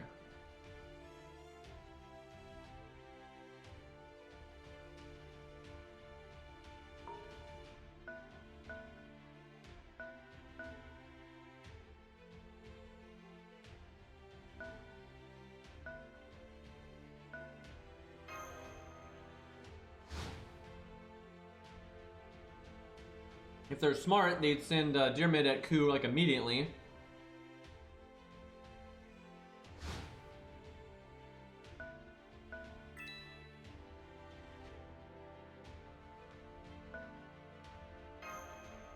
Alright, let's see what Nash can get done here.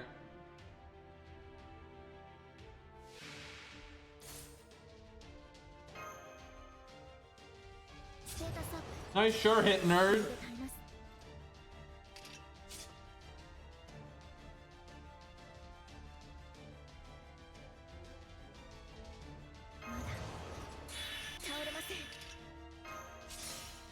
I'm using the attack up because, like, what, you think Herc's gonna need it? like, I'm not gonna need it for anything else, so.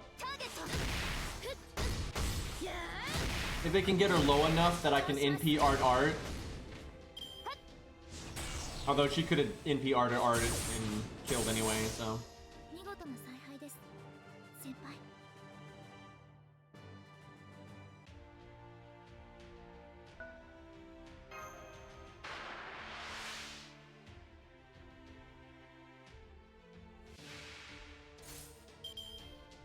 Do I bother to use our first skill? Probably not, because we can use the heal.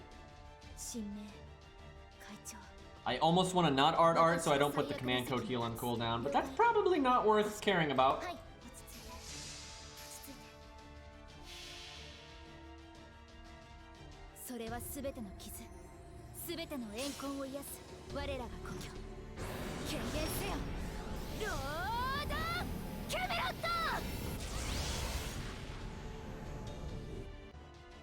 Yeah, Guts does not count as a defensive skill.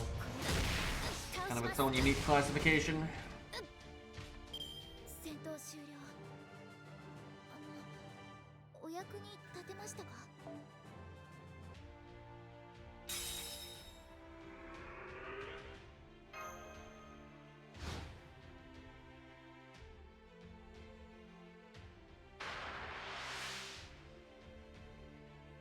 In before triple buster crit. That has actually happened to me once in this mode. I think it was on my ult account. And it killed one of my units. It was not the best.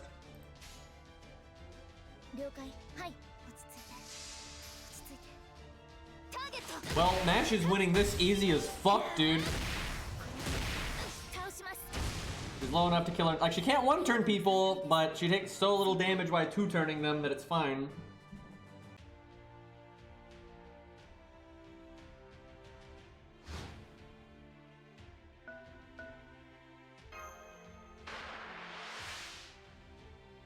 I wonder how MASH does for somebody that is just the MASH guy. Because 2K foe really adds up when you're doing a Brave Chain. It really does. Big deal. And then they might have like the Yang CE or just like a level 80 limit broken Art of Death or something like that.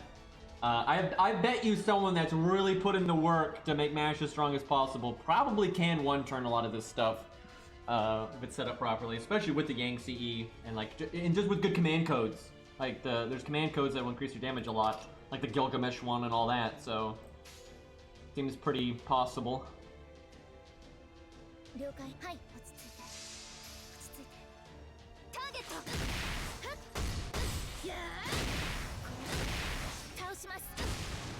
So far, there's been at least one Roman servant, I think, in every one of these. They gave us defense down on death. I've seen a few people 2K Fomash.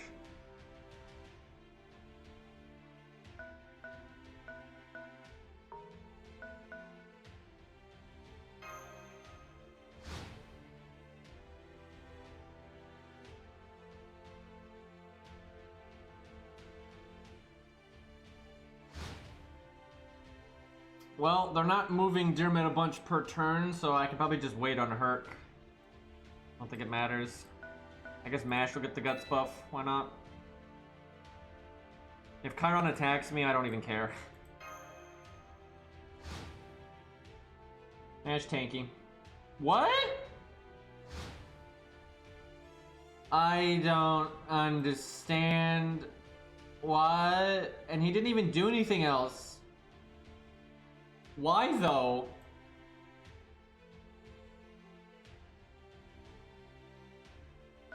Okay. I mean, yeah, I have to use a lot of points to come over here, but like I could have just passed again for God's sakes. It doesn't even change anything. Like I still fight them both anyway. Like literally changes nothing. I guess I kill Ishtar first, even though she's an archer, just because she NPs faster.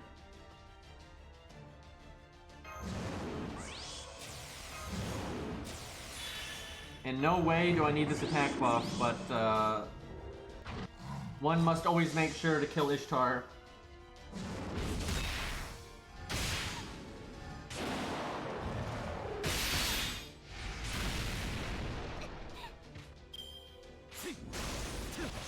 Oh, he has sure hit. Right, that's like their gimmick here. Well, we had our guts, so with the skill guts. We're actually gonna lose a life this time.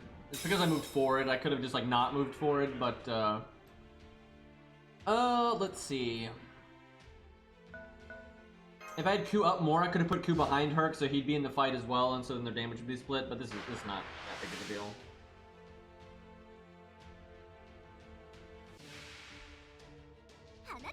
Oh, they don't all have sure hit. It's just some of them do.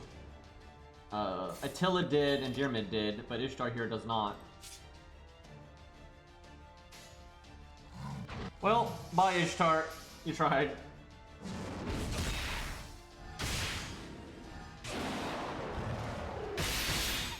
Well, they might add regular Ishtar at some point, because she's in Fate's Range Fake, so...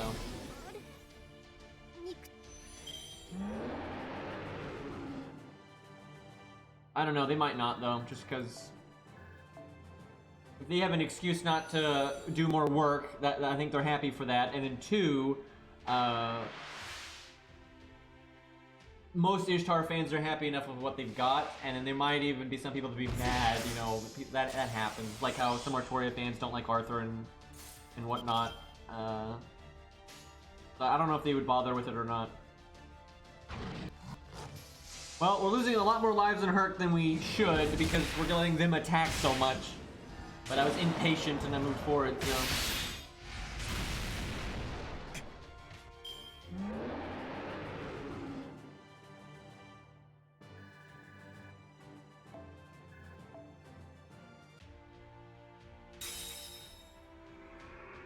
They don't have that many units on this one though, so I don't even need to be careful. I mean, they've got hardly anything left already, so...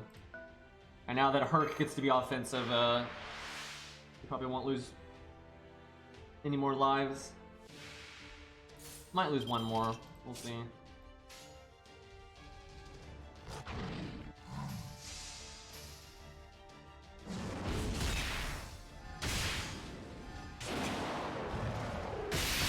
Bonk!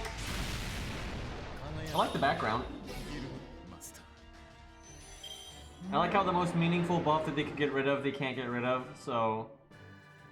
RIP. Yeah, it's weird that they have Mori hang back. Don't make much sense. He might go double move and attack, so I could back up one more. I feel like he's gonna move. Well, he hasn't moved Chiron this entire time. We'll see what he does.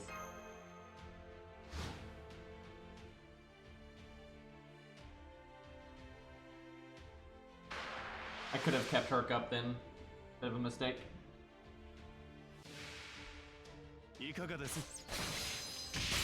The thing is, like, the original Homunculus is a nothing character. Like, literally a nothing character, so...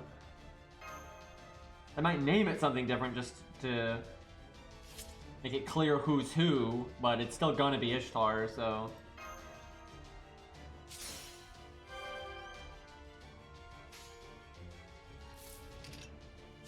Shame that we're only one turn from our attack up. 了解。押し切ります。はい、落ち着いて。落ち着いて。ターゲット。はっ。やー。倒します。戦闘終了。 Wow, Mash is in pretty good shape here because now she can NP, first skill, heal, and she hasn't lost a life bar yet, so she could probably kill everyone that's left on the map on her own. The one issue will be Chiron might actually live long enough to get his NP, and then that would be a problem. Do I attack up to make sure I can do art art art? I mean, I can probably do art art art without the attack up, but I don't think I'm going to need the attack up later. 倒れません。ステータスアップ。これで耐えます。心療落ち着いて。落ち着いて。 She really, I'm not surprised she's used so much in this mode because she's free. This mode pushes you on team cost big time, which is good. I think you might take it a little too far sometimes, but I think it's good that, like, it incentivizes budget CEs, which is nice. Almost nothing in the game incentivizes budget CEs, and that's nice. Yeah, overall, that's actually one of the things I like best about this mode is just how it kind of pushes you on team cost. I might add just a hair of extra wiggle room, but I mean, not a lot. Like, literally just add a few extra points, maybe. But, because I feel like some people would want to bring more units and then the budget CEs, right? Where they can't really do that, but it's hard to find a good middle ground, I think, with this mode. Yeah, zero cost, indeed. Is good, and then you know she's going to be able to kill at least 2 servants, generally. I mean, maybe some of the gimmicks, maybe not, but generally speaking, she's going to be able to accomplish that. I could NP again, but the more important thing at this point is to kill him before he NPs.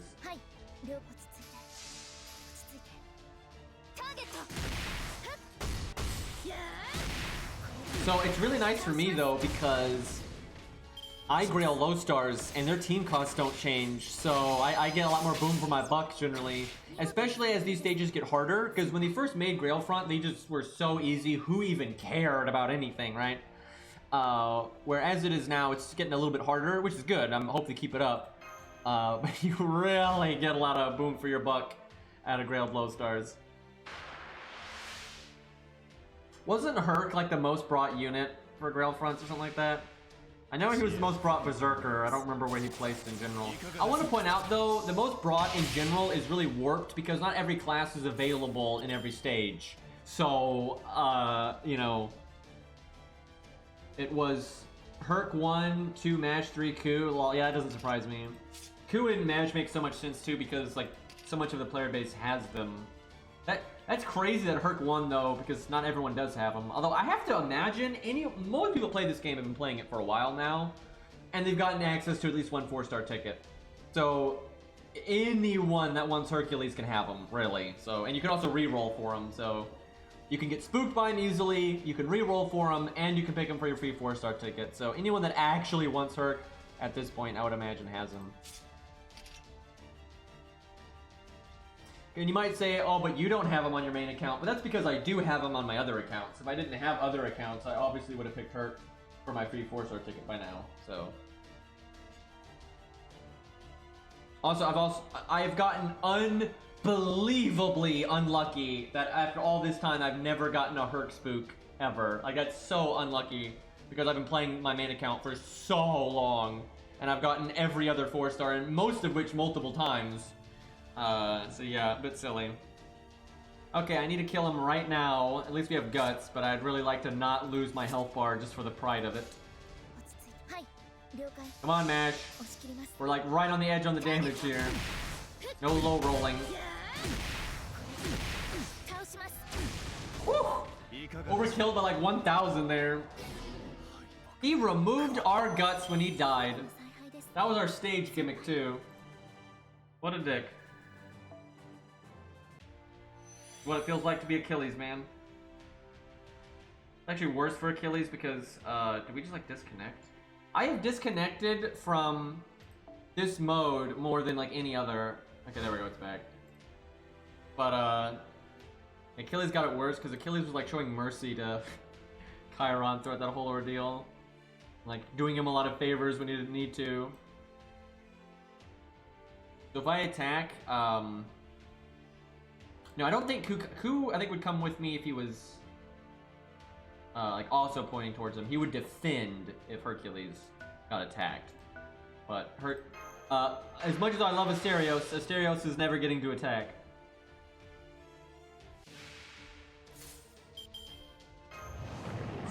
Like, first off, Achilles, you know, nerfed himself to give Chiron a fair fight, and he didn't use his comet form in any of that. And so he's already massively nerfing himself to give Chiron a fair fight. And then he wins the fair fight. And then instead of just, you know, murdering Chiron and punching him in the face, you know, he lets Chiron, you know, express his dying wishes and stuff here. Which he agrees to. That's the fucked up thing. That's like the super fucked up thing. Is Achilles agrees to what Chiron wants him to do, literally betray his entire faction and give up on his dream and all these things. He actually agrees to that, and then Chiron fucking snipes him after all this and makes him lose his immortality thing. He's like, really?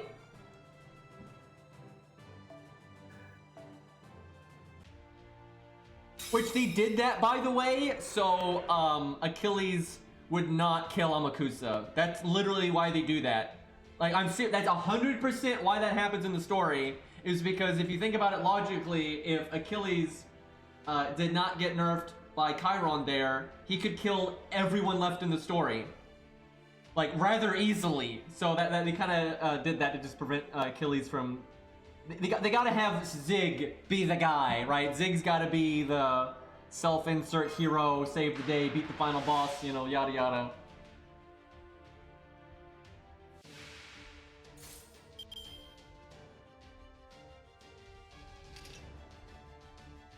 Really no point in healing, but I guess if I heal a second time, maybe it would matter. I don't think it's going to amount to much. Now, if I had given Herc the heal command code, you know, and he's had so many opportunities to use it a few times, then we could actually be up to potentially the full health by now, because I could have killed him earlier. Karna really wasn't still a player though, because what's going to happen between him and Zig is going to no matter what Achilles does at that point, no matter what, literally no matter what Chiron or Achilles does at that point, that it's basically almost happening simultaneously with the Karna stuff. So Karna really isn't a player anymore. Also, let's say we do a what if scenario where Karna defeats Zig. First off, his armor would be gone and things like that, so Achilles would be able to kill him at that point rather easily. Like, even if Achilles is in a weakened state, Karna's weakened state is much more severe. And also at that point, I really don't think Karna was going to side with Amakusa forever. I don't think so. He mostly just wanted to fight Siegfried again. It's hard to say, but if Achilles turned on Amakusa, I don't really see Karna defending Amakusa, to be honest. Is there only one? Yeah, I guess just Mori.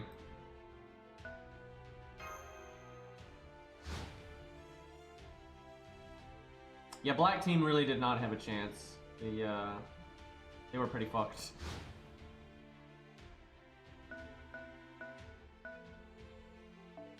Well, I will say, there's a few ways, if there was no plot armor, and Avicii Braun had stayed loyal, legitimately, if they could have gotten Adam to stage 3, they would have won. If you consider that winning. Because I guess they kind of lose just like everyone else does. It's not, Adam literally doesn't care about the factions, so... if for whatever reason Black's faction's objective was to activate Adam and get him to his stage 3, they could have accomplished that, and that would have defeated the red team in a sense. But that's not their objective. You know, Vlad would not want that. Pretty much everyone on the Black faction would not want that. So they wouldn't really be winning that way. Now, obviously, if they had Adam get summoned, I think they'd have Karna fight it before it got to stage 3. But you could literally, there's no reason to summon Adam and go look for people to fight. You should literally go finish the creation. Like, you should leave the city and everything and then go create them way out there so they don't even realize it. Because it doesn't take that long for him to get to stage 3, so you just wait a while and then you get stage 3 and there you go, and you win. But that's so undramatic that you're never going to see that happen in the story.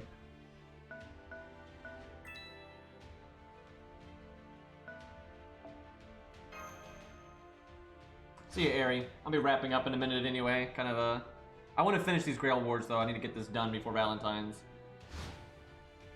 I wish their AI wasn't so, like, ridiculous when they were just down to the one servant.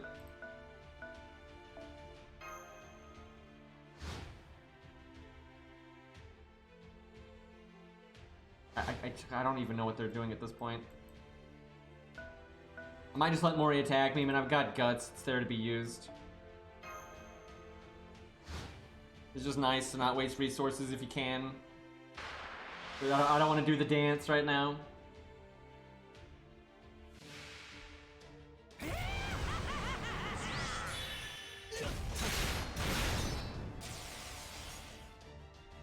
Yeah, we'll probably play some Genshin tomorrow. That sounds pretty good. Although, Jesus, I keep forgetting they added more main story. I haven't done it yet. Although I suspect, and feel free to spoil me on this one, I suspect they didn't really add that much. I feel like the main story they added is like very little and kind of just filler. And I imagine if you play Genshin Impact like a year from now and you're just playing through the main story, whenever you hit patches like this, where they do like filler main story, it's gonna really fuck up the pacing and not be great. Like, a lot of times they put in main story to kind of just hold people over, but it doesn't really stand on its own, if you will, especially in hindsight or when the stuff that comes after it is already in, right?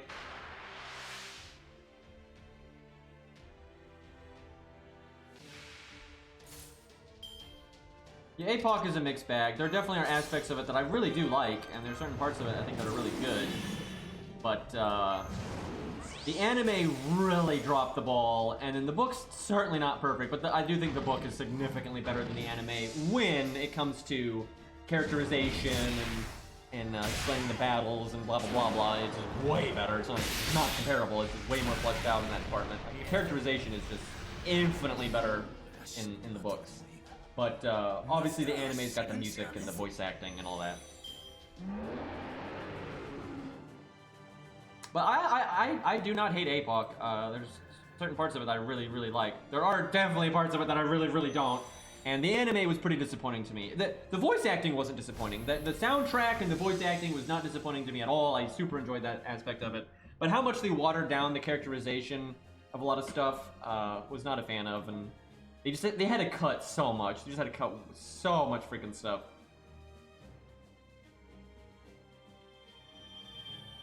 Zero is my favorite though for anime. For the anime that's out there, Zero is my favorite. Not really because of Ufotable though. Almost every change Ufotable made to Zero I thought was dumb. But the source material is so strong that it's kind of hard to fuck it up. But like, seriously, they removed a few things that I thought were very damaging to Fate Zero. Like removing the Enkidu flashback is so damaging, especially because back then we didn't have the other material that like explored Gilgamesh's past and stuff as well. So that is such an important part of like Gilgamesh's characterization, and also making like the way he behaves in CCC and in like Babylonia and stuff not seem left field, right? Like it's out of nowhere. So it's really important, and they cut it for such a dumb reason, right? And then they added in the Rin episode, which is awful. Like that's the two main things that Ufotable did, was they took out the Enkidu flashback and they added in the Rin episode. And those are both terrible decisions. And then the other thing that they did that comes to mind that I didn't like, this is kind of minor, but this is the kind of stuff Ufotable does constantly, is if you haven't read the book, you're gonna think Artoria just defeated Lancelot. You think she just like cut him down and outskilled him at the last second.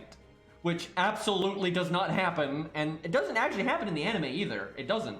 They just kind of make it seem like that's what had happened if you don't already know. Like literally, if you read the book and you watch the fight between Lancelot and Artoria, you know when they cut to his master, then cut back, you're like, oh yeah, I see his master died, and you know, Lancelot like freezes up and he can't move anymore because he's not getting mana, and then you know she just kills him. But if you haven't actually read the book, you don't think that's what is happening at all. You think it's like, oh, it's like poetic because he died at the same time or something. Like, oh, they cut to his master and he just died, and they cut back to Lancelot. Oh, see, Artoria just, just beat him at a last-second clash there and killed him. That's absolutely what you're going to think, right? And Ufotable just always does shit like that, and I'm never a fan. Last Encore was just terrible. Oh god, that's probably the worst anime that's out there for Fate. Yeah, basically, Lancelot's mana cost is so high because Berserker's stuff, and his master's not a very good master. Ultimately, that's the thing. He's a low-tier master that's having to kill himself to even have like the mana to be a master. That's the thing. His master's literally already killing himself with like the insects and stuff, right? Because he's again not a proper master. And then Berserkers put a lot of strain on their master, so those two things combined, just literally he kills his own master basically for the mana cost. So his master dies, so then Lancelot has no mana anymore, and again Berserkers have such a high upkeep, so then the book describes it, he just freezes and he just cannot move anymore. He's like locked in place, and then Artoria just smacks him. And like I said, Ufotable didn't really change that. They just don't show it in a very clear way. So if you've not read the book, one is just going to assume something different happened, right?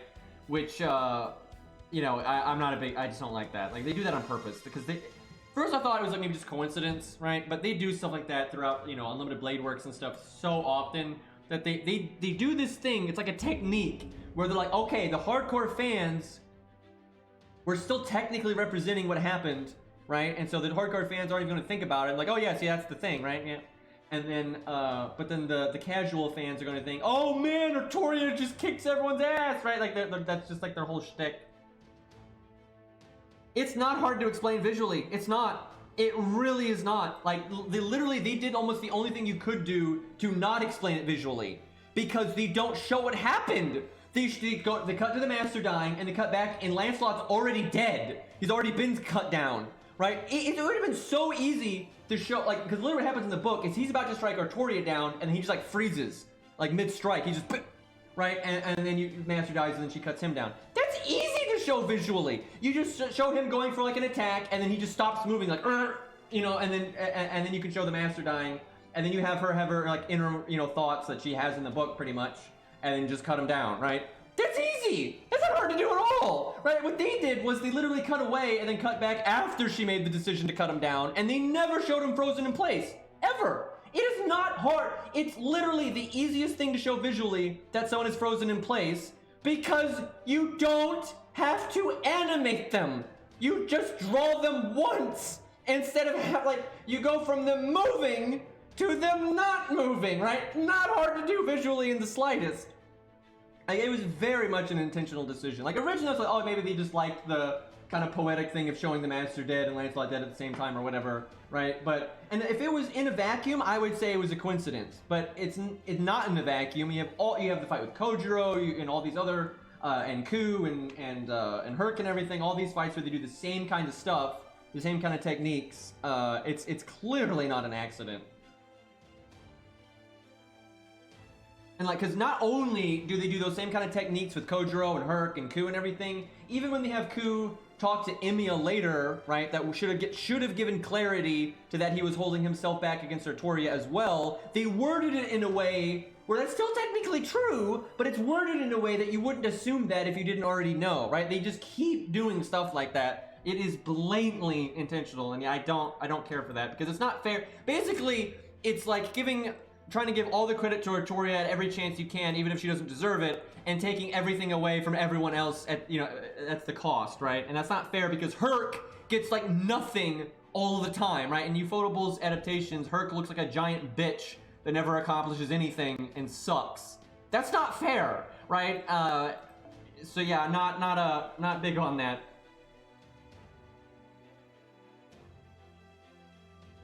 Now the part with dude, the part in the graveyard with Herc and Emiya is so bad in the anime. It's so illogical. It makes total sense in the visual novel because Artoria fails miserably and Archer at least makes Herc have to defend himself. So it makes sense that Ilya's impressed with Emiya instead of Artoria. Where in the anime, Emiya accomplishes absolutely nothing. I guess he does make Herc defend himself as well, but in context, that doesn't seem very impressive when Artoria actually kills him now for some fucking reason. And, you know, but then Ilya's line is the same. It's like, you know, it's just silly.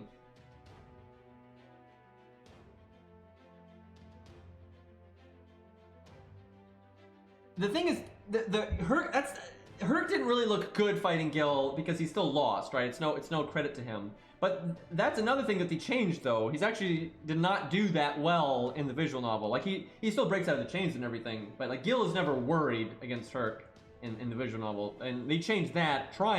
They literally changed that fight, trying to like make it up to Herc, and I think that's what they were trying to do. But they really didn't, right? Because first off, you absolutely cannot have Herc beat Gil or anything. And yeah, they should have just done them properly in the first place. They just kind of mess everything up with the changes they make.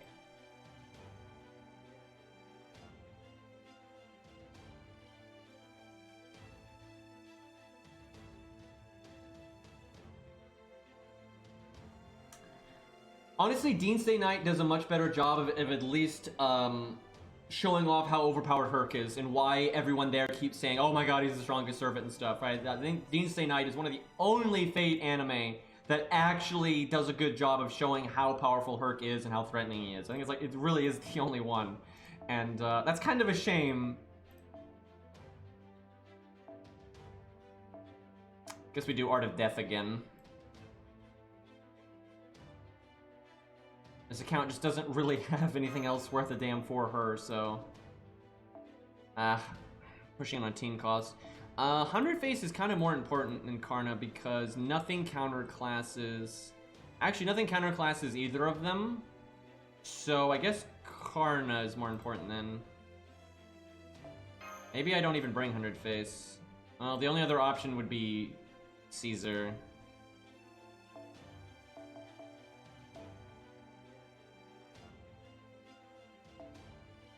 Good enough.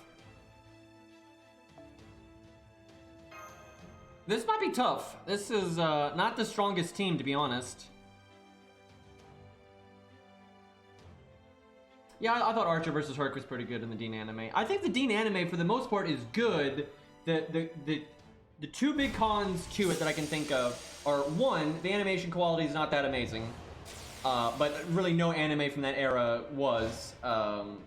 You know, it was pretty par of the course for your standard, like, TV broadcasted anime, right? So, kind of just whatever animation. And then, like, the characters, I always say, like, the characterization of Koizuki is a bit off, right?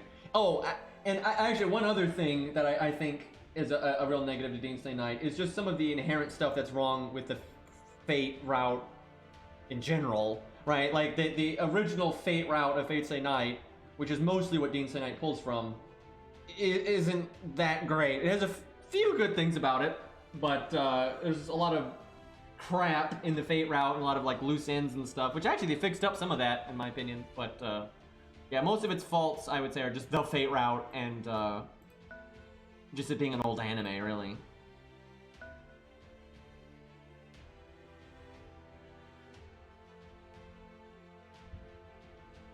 I mean, Shiro acts like that though in Fate Stay Night, in the original Fate route, right? Like that's very much. I think Shiro is worse in the visual novel of the Fate route, right? I think he's actually bad in all three routes in my opinion, but my God, he is pretty infuriating in the visual novel.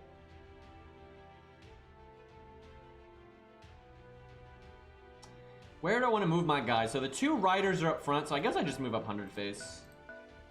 Even though Karna's got the better CE and is ultimately going to be more useful here, I think. As I always say, I will take the dragon over what the original scene was. It's just not even comparable. It's like ungodly, forced, cringy sex scene that was like inserted after the fact into the story and is so bad as such, or a CGI dragon. Like, I think I'll take the CGI dragon, thanks. I guess they're actually going for the power-ups there. So often, they don't do that. I think that space heals you. Should I just move up Mash? If Mash was on that healing space, that'd be pretty nice. I don't really care though if Kritsugu attacks her. As long as he doesn't one-shot her, it's not a big deal. Watch him crit her to death here.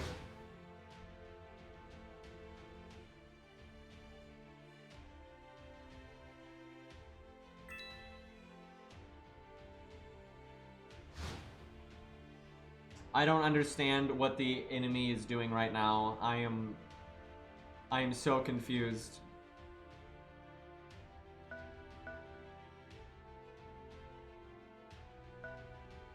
I guess Alex is going for my master, I guess.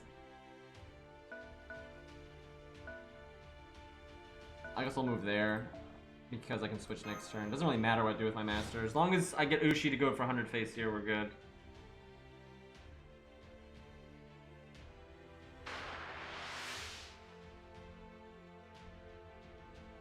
Edmund, my favorite single target Avenger. I mean, he's got crits, at least.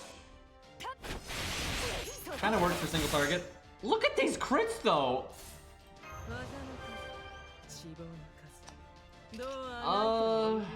I wonder... I guess I just NP, honestly.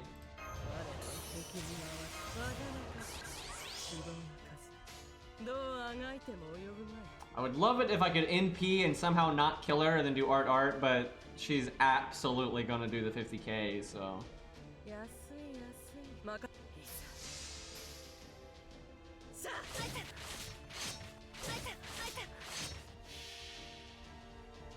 Caenis is basically single target. She's kind of like single target that as a bonus has an AoE on the side, right? Because her true nuking comes from her normal cards. So she's a normal card nuker. That's what she is. And then as a bonus, she can do some AoE. But I kind of like that. It's actually fun. Although she would be stronger overall if she had a single target NP, I would say. I just hope she gets buffed, even though she doesn't need... I mean, her performance has been great. Like, my god, every time I've tested her, she's performed... And not just in solos, in team play. Like, dude, I was really impressed with her in that Labyrinth challenge quest. And it's funny, I got some comments that were all like, oh, well, she's level 100 in NP5. And I'm like, you're not supposed to use an AoE Lancer there, Einstein. Like, look at the classes. Nobody looks at that. It's like, oh yeah, this is the time.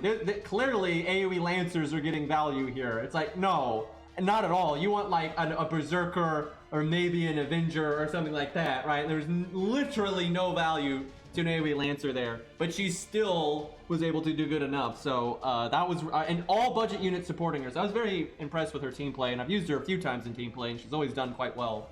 And then in solo, she keeps up with the best of them, really. Not quite as good as the best of them, but she can keep up. Let's see, with our art resist down, and our art up, and attack up, and a somewhat chance to crit here. We got the 90. As long as the 90 crits, I think we might kill her here. Oh, we got that one. Easy. Look at all this MP gain.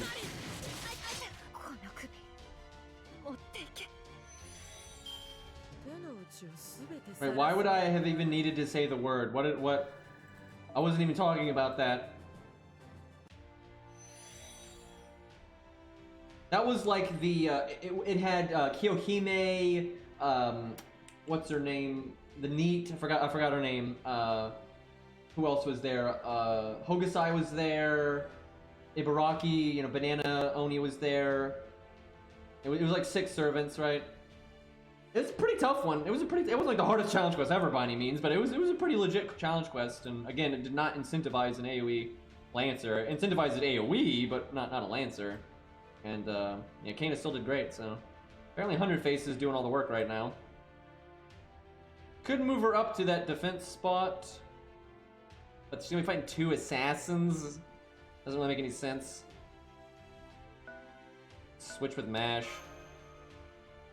Tag out!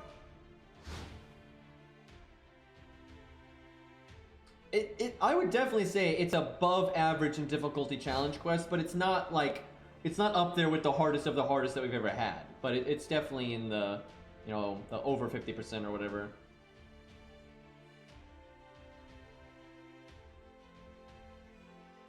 I wonder if Kritsugu will go for mash. I'll move her forward one, so he definitely does. Even though I'll take more damage than I might like. Do I care if he attacks 100 face? I think I'll keep her there for one turn.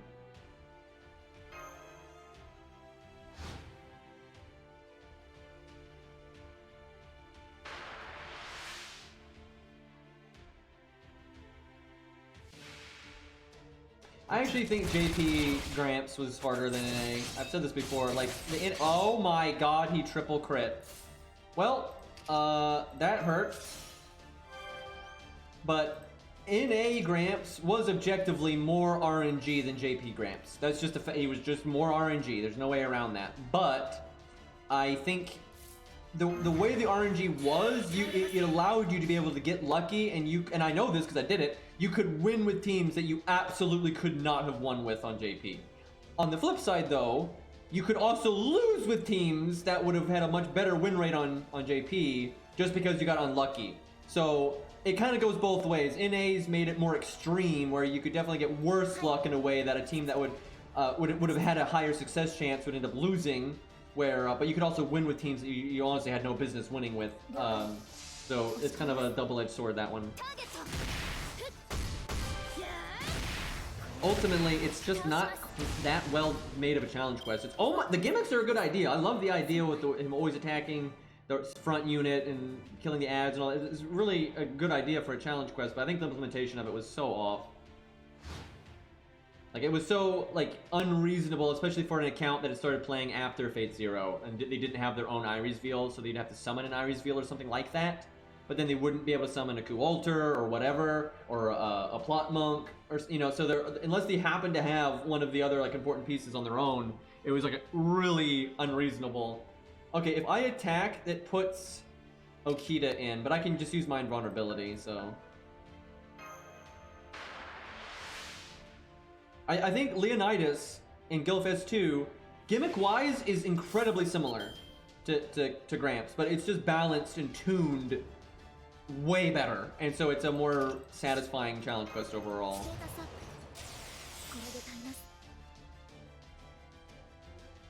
Can I get away with doing the quick attack for the heal? He's a bit under 50%. This is not a great time to be risky, though. But he could crit! 20% totally! Just high roll on the Buster cards, no problem. Alright, we're good. We even had like 4K wiggle room there, no big deal.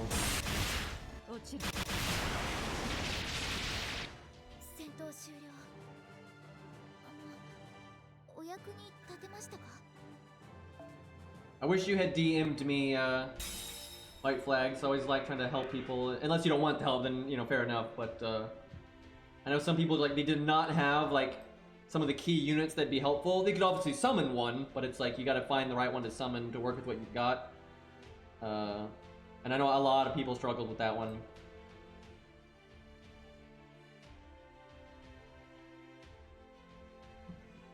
Let's see. If I attack again, I still get them both, and I won't. No, I should do it. That way he's low, so I can kill him next time. And I'll just cast every defense buff ever here.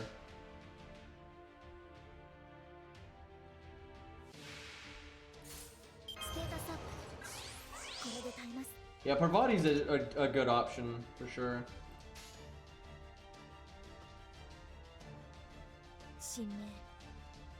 I guess I have to do the art chain just because it's my only chance of getting him low enough to kill him next turn. I actually might not get him low enough here.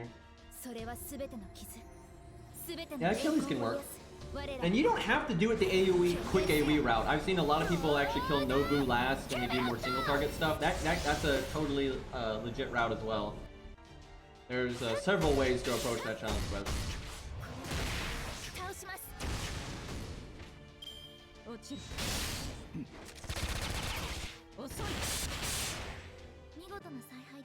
Man, we had all those defense buffs and damage cuts, and we still took that damage. Jeez. I could back up one to just screw with them a bit, waste some of their points. Do I need to waste their points? Yeah, it's probably good to waste their points because, although if I move up, they might actually go down towards my master. Although that's fine, Karna's a tough lad. The master is a bit exposed though. Maybe I should have moved 100 face, just guaranteed. Nah, too greedy. See, what I would have done is I would have moved Alex forward and then moved Kurtsugu forward as well. Wow, though. They really like these crits. I've got the passive defense thing, and I'm counterclassing, and I am half dead. Jeez. Do I cast my evade just for the art up to get more NP refund back? Nah, that doesn't seem needed. It would be cool though, but no need.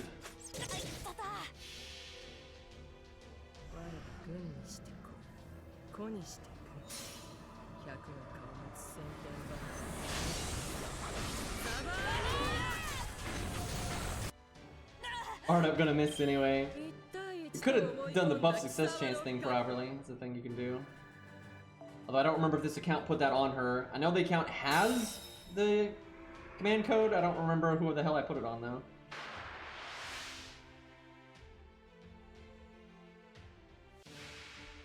Just please don't kill me. I got damage cut and defense buff. Yeah, there we go. Oh, his gimmick wore off. I guess it's temporary. Mash. Damage. This one we're pushing it on damage a little bit. Oh no. No! I think he won't. I think he's out of actions though. I don't think he can go again.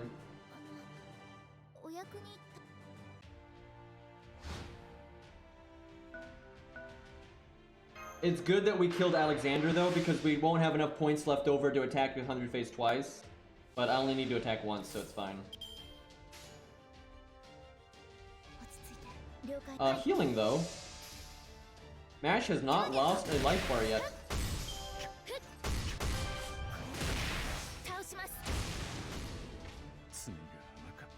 Why does he put his leg up when he's dying? Well, I don't understand. Why did he randomly lift his leg there? Like, very much so. Like, very dramatically there.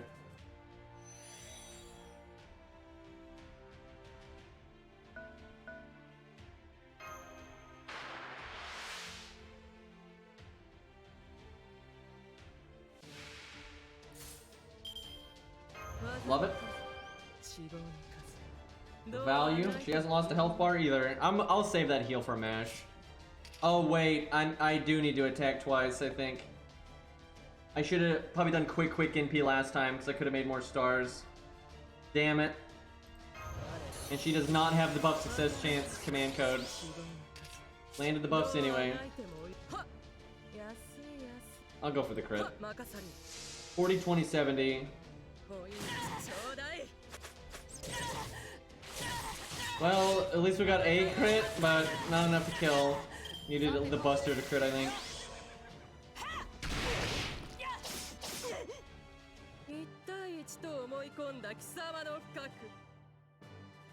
Third skill, not removing her defense up gimmick, nonsense. I'll take it.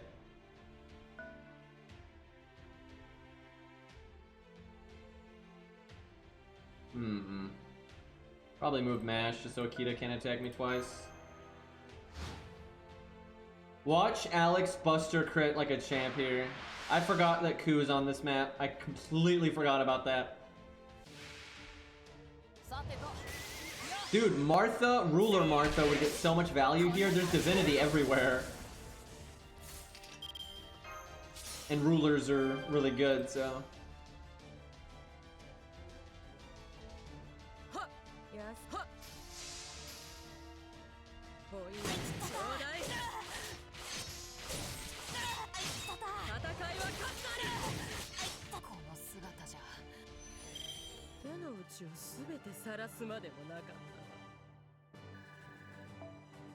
Do y'all think they'll never update 100 face because it'd be too much work? Or they do it but they're so lazy about it? I could definitely see that option happening. So if I go for Ku, I get the heal. He has got sure hit. That's not too bad. Yeah, let's do it. And then 100 face can NP Okita if they have fisticuffs.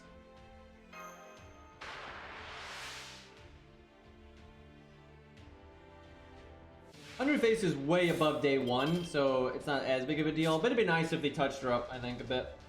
But no rush. A lot of other servants needed a million times more. Oh, I don't have my invulnerability. It's 1 turn off.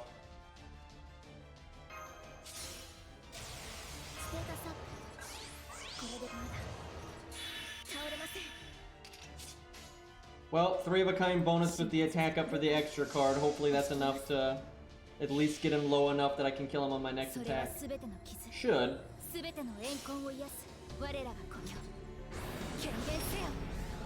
Mozart. Somebody save Mozart and Shakespeare.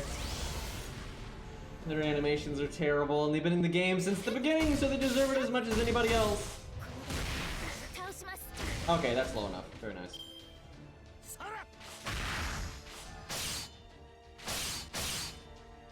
Cool with the crits, though. Oh yeah, and Matahari. I don't. The thing is, canonically, she can't really attack anything, so they'll probably just have her do, like, you know, shooting hearts and stuff still to a degree. Like, there's not a lot that he could really do from a gameplay perspective. I'm sure they'll make it better than caster balls, though. I wonder if, without the attack up, I'd love to do my NP here and somehow still kill. But I don't think I can do that without the attack up. He might kill us next turn then. If I had my 1k heal, I think it'd be alright, but I don't. I mean, if I NP Art, I might kill him, and if I don't, I should be tanky enough that he won't kill me, but that puts me behind a bit. At this point, it's cool to try to min-max your value and not lose a health bar if you can help it, but really, even if I lose a health bar here, we're not gonna lose. Like, we're in really good shape, so... I'll take the 1 heal that I can get, though.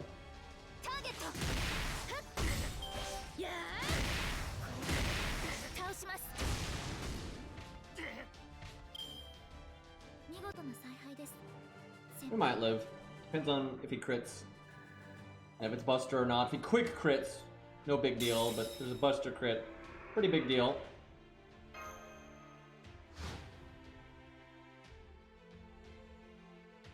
So if Akita had gone up, they could have attacked Mash and gotten 2 turns. That would have been, that 1,000,000% was what they should have done.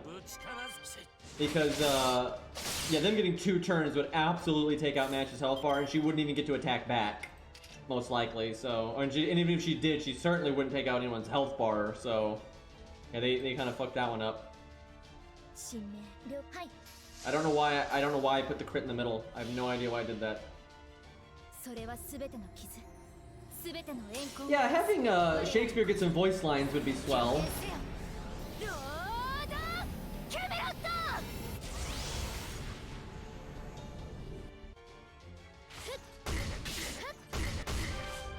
What would have been really funny is if the 10% actually crit, so it was right to put it in the back. That's happened before on stream. Yep, I've seen the AI disengage at full HP with no debuffs before. Sometimes they have custom AI that won't do stuff like that, but these are not like handcrafted challenge quests or anything, so. Ash really staying in it though with her first health bar.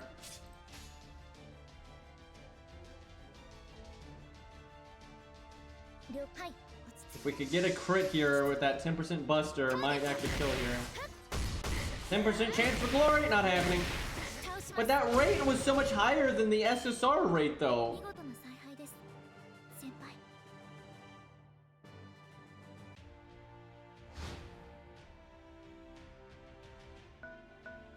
Shame that I gotta waste 10 points for this, like, tiny bit of health here.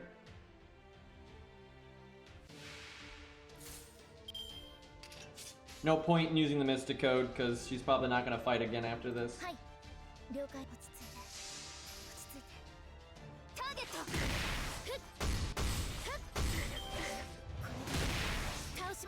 I'm over here making stars, but the stars are unit specific unless you do a team fight, so...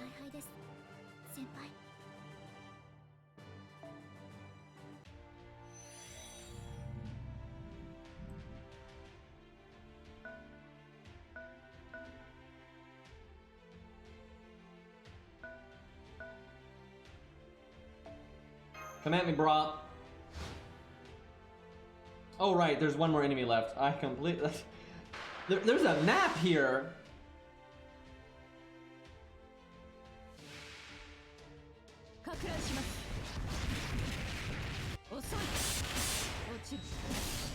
Whoa! That's not good. She almost one-turned us, and now she has her NP, so... Ugh. Well, she doesn't get to attack again this turn, thankfully. At least her sure hit gimmick is gone now. She's been in enough battles, I guess.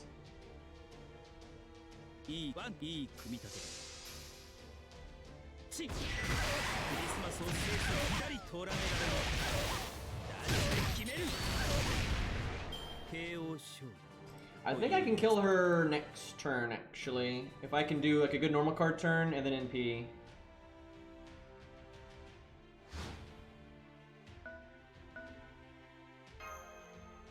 I think we got this.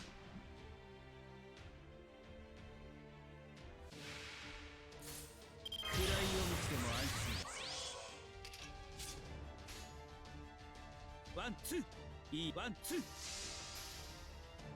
90% crit. No! Oh! But he landed the... Okay. Yeah, sure.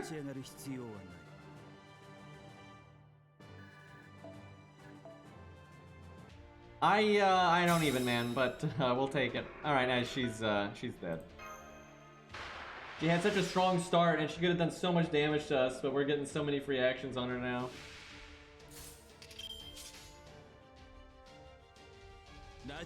I'm being greedy and trying to... Oh, the NP's probably gonna kill, but if it doesn't, we'll get to do the quick and make a lot more stars. You could do quick NP to ensure stars, but this is even more stars to work. Oh, there's no overkill. Damn it, the last hit killed her, thus the not showing overkill.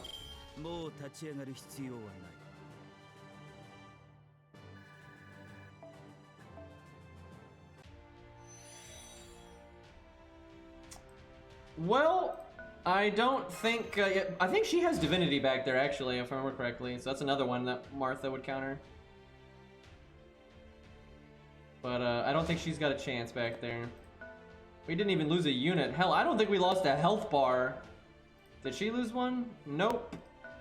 Yep, no one lost a health bar. Karnag was so close though, and also Mash was super close.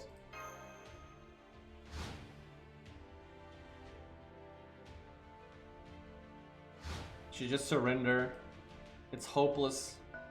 Wait, am I being an anime antagonist right now? That's like always a thing. They're just like, just give up. But the viewers always like, no one ever gives up in anime like that. So like, why are you even bothering asking?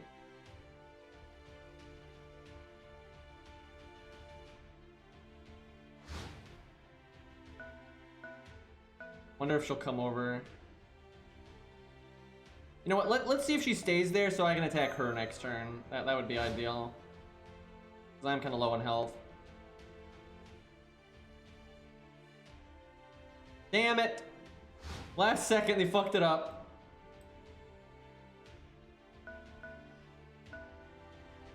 Come on. She might actually just attack me now. No? Damn it! I mean, at some point, she gotta do something. Now, she'd probably attack Mash. Maybe I wait one more turn and see if they get close. If these get one closer to me, I'm good to go.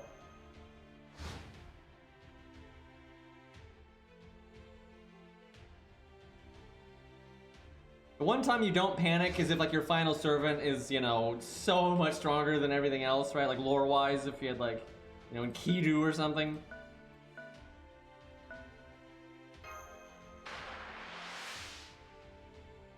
I say Enkidu and not Gil because, you know, Gil's a cocky jackass where... Oh. Fuck.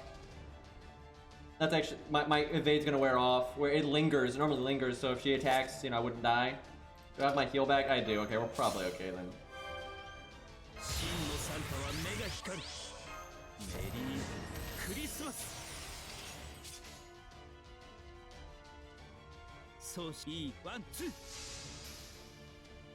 ち Oh, she was sure anyway, so we're gonna have to face tank one way or the other. 決めるもう立ち上がる必要はない The one problem with Lancer Karna, though, is the massive mana cost. Where Enkidu's got even more variety in terms of his abilities, and does not have any mana cost because he's broken.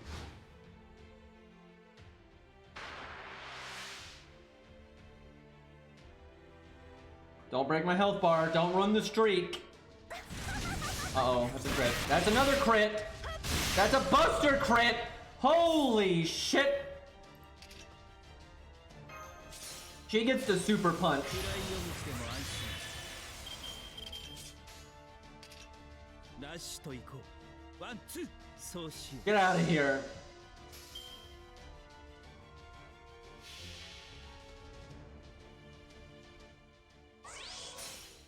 皆が望むクリスマスのために左右右左左右思いを込めて打つべし打つべしウイニング That voice line is really funny with that NP. 不正の映画は一杯の酒のことし Alright, we got one more, and then we'll wrap up. KO 勝利というやつだ Get my Grail. Look at that 76 bond points. Oh man. That's how you get bond 10 right there.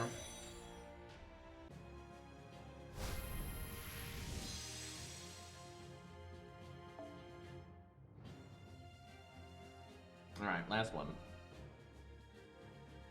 This one's actually a little difficult, especially if you're on like on my main account it was fucking nothing, but on this account this might actually be pretty tough. If they did not give you a berserker slot, I think I'd actually have to really put on my thinking cap and maybe even exploit the AI a little bit, but they give you a berserker slot, so can't be that bad.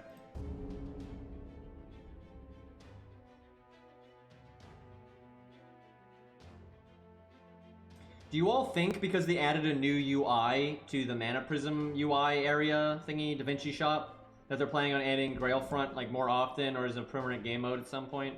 I feel like because the reward structure for it now, they're definitely not going to add it as a permanent game mode, but I do think they're going to put it in as like a side thing decently often. That's what we'll see though. Maybe they'll do some kind of monthly thing. I don't know. Yeah, maybe like Hunting Quest. Maybe a bit more common than that, but yeah, that's kind of how I feel about it.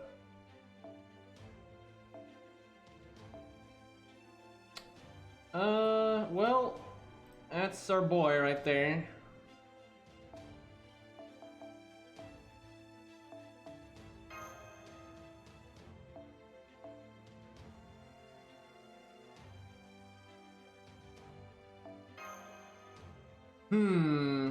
Let's see.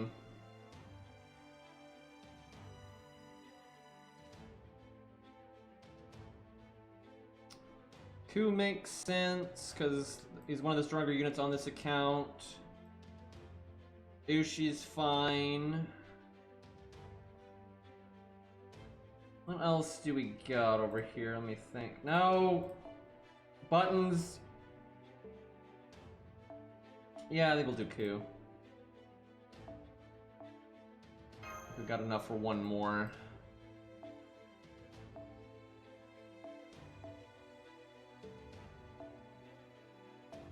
Ushi makes the most sense, but I don't like her placement on the map. I won't be able to give him a CE, but oh well.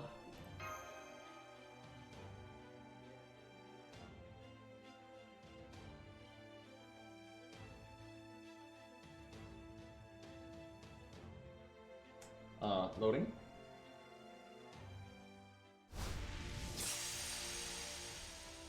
Okay.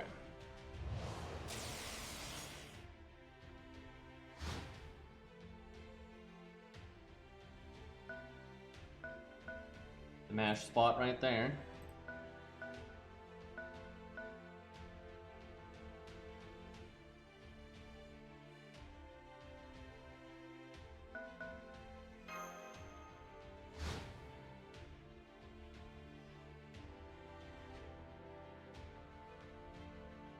That's it? Oh, okay. I guess it's having to load to think. Probably good that they actually have thinking phases, because it allows the AI to reevaluate like its algorithm kind of. It's kind of like a checklist kind of thing. Like if this, do this, if this, do this. And if it's all predetermined at the start, right? There's no way to make AI like worth a damn in a turn-based game, so it's good that they do that. Whoa! Romulus, please! I had what? I had this though! Okay, well... He did not give a shit. Got that fancy stage 2 though.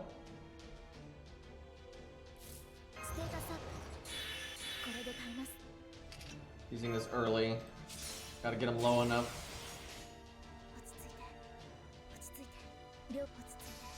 Well, I can heal.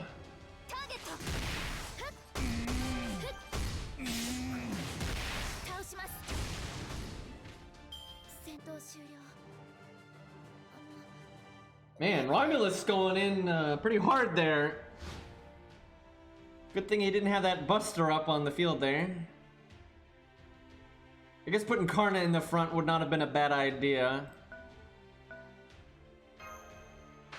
Can Mash kill with a 3-of-a-kind bonus here? I don't know. She can definitely kill without it. Actually, it'll be a bit close without... Okay, let's see. He has Pierce and Vulnerability. I think he removes some kind of buff when he attacks. I think we do our first skill and not our NP, and we try to kill... 10 and a 30%. We're not favored to crit, but it's not super unlikely. Yeah. Easy. No problem.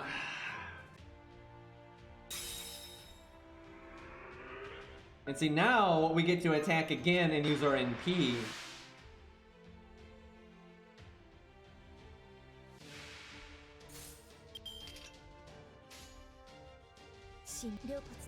Alright, we should be good now. And before he removes all of our buffs, but...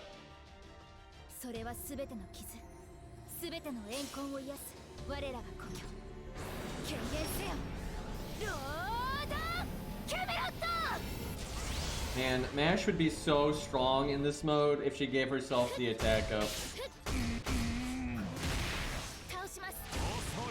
Okay, we're not killing next turn, unfortunately.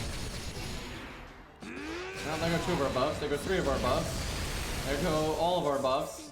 At least they made us take less damage that turn, so we didn't immediately die. Mash needs a buff. Yeah, I don't know about that one. Oh, yeah, you get 30 actions per turn in this one, too. So I can attack, but he has Pierce and Vulnerability. Well, if I don't... Let me think. If I don't attack, he'll attack me and kill me, and I don't get to attack back. If I attack him, he is going to kill me, but I'll at least have hit him, but then he gets to attack into my next health bar. Kind of bad either way. I could also back up so Karna's in the fight, so he doesn't necessarily, or just move Karna up so he doesn't necessarily attack Mash every time, so she might live. That's probably the play. Although we might also unnecessarily make Karna lose a bunch of life.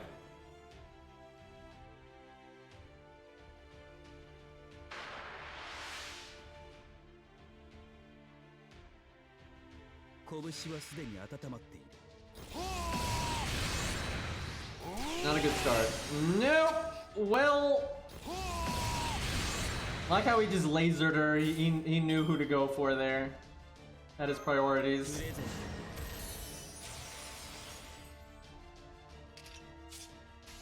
The good thing is Karna gets access to his entire deck.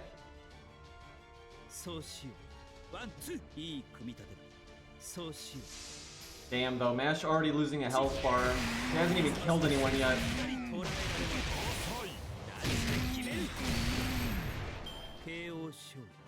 I should have done Buster, Art Buster. I really thought he would kill there. That's quite bad.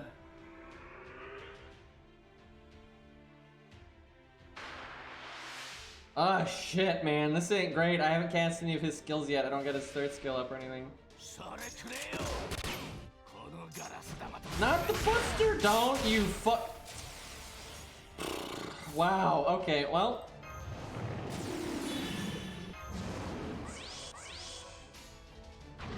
Get out of here.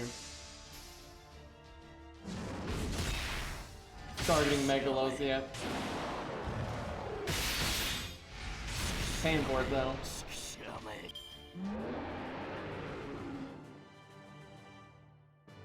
What's really gonna get me is me not having AoE. AoE makes the ending of this stage a lot easier. And if I could get through the first part without losing any value, it'd be fine, but I've absolutely lost a lot of value, so...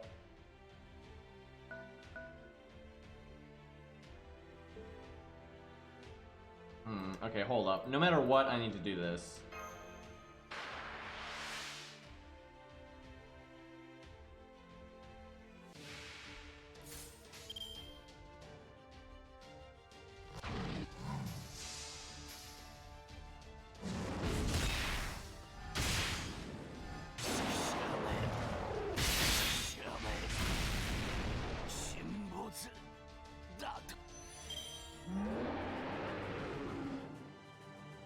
Yeah, I bet you some people have lost this stage, especially newer accounts.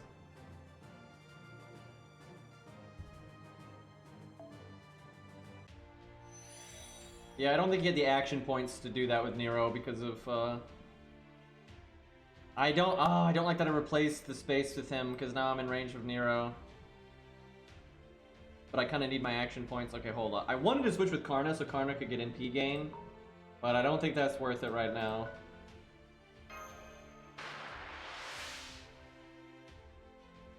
Really sucks that Mash lost that health bar.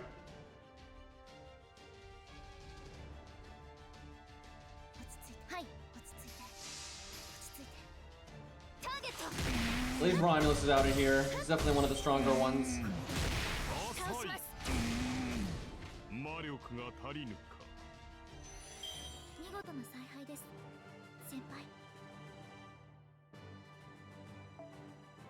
It's for a Grail, man. You gotta win. Let's see. Who do we want the Buster up for? Oh yeah, we still have Ku. They still have their Saber, though. I just need to make sure we get rid of the Saber, then Ku can get massive value. Although a lot of them have sure hit, I think. He doesn't. He doesn't. Okay, she does. So Nero needs to die anyway, so these two are the big threats to Ku. So if I get rid of these two, we're pretty much set. Caesar should have been able to fight on this stage. The final stage, Caesar should have been a unit. Oh my god. He threw, man. Herc doesn't really need the Buster up because he'll kill anyone with BBB anyway. He's got 62k. This is what I'm talking about. I say this all the time on my stream. Look at this shit. She has the ruler one has less health. They always do this in case you don't have an Avenger and stuff. See, I always say this. You know, they don't. Rulers always are understated compared to everything else because and like she's considered the final boss too. I think like the only unit she has more health than is Sheba. No. She has less health than Sheba too. Yeah, no, she has the least health here, and by quite a lot compared to like Romulus and Nero and Cleopatra and stuff. Yeah, they always do that kind of thing with rulers throughout the whole game. Is just whatever health they think is reasonable for everyone else, they'll have less. And the only time they'll have more than everyone else is if they're considered like the main boss, right? Because the main boss would have more health than the side bosses anyway. And I don't just mean for this mode, I just mean for like FGO. I guess we give it to Mash just because she might actually need it, so I'll give Karna the quick up. Wait, why did I move Herc? I should have moved Herc back. Oh god. That's a mistake. Actually, no, it's not. It's right. There's 3 spaces. No. She could have attacked. She could have gone diagonal there.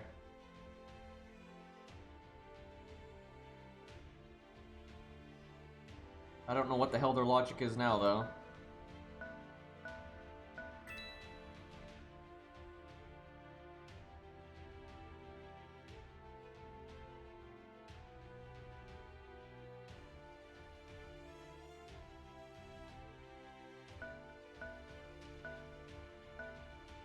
I'll just keep Herc there for now. See what the go for. Kind of just want to see get as much value out of his match as I can, and then see with what's left can I clean up. Although I gotta get rid of Saber Nero. If she's out of here, I feel pretty safe.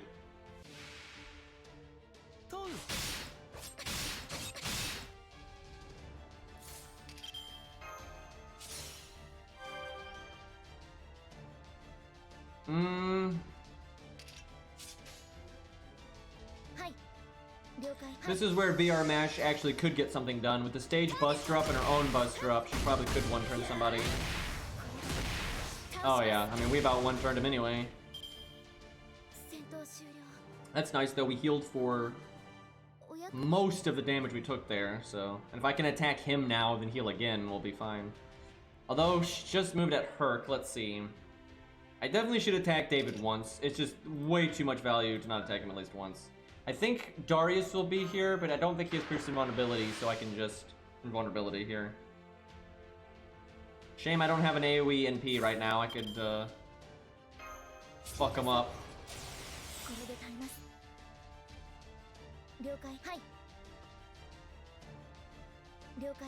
Give me those stars.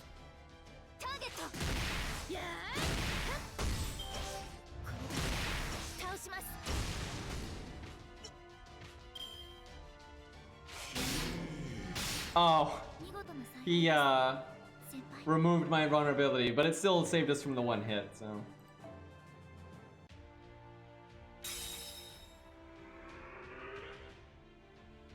Not worth attacking again, I don't think. I should have cast her first skill there.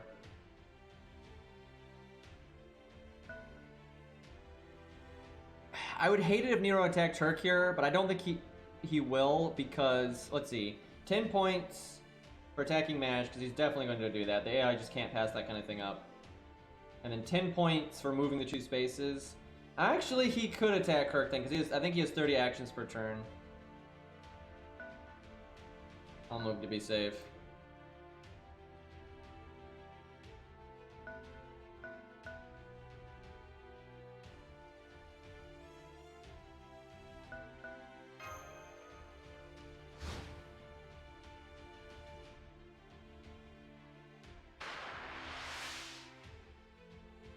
Yep, we beat 5-2.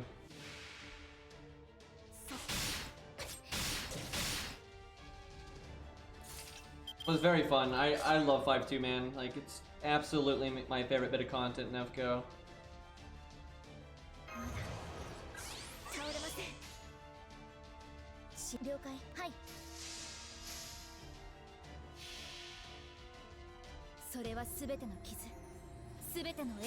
Went pretty smoothly, though, for the most part, aside from, like, just handicapping myself.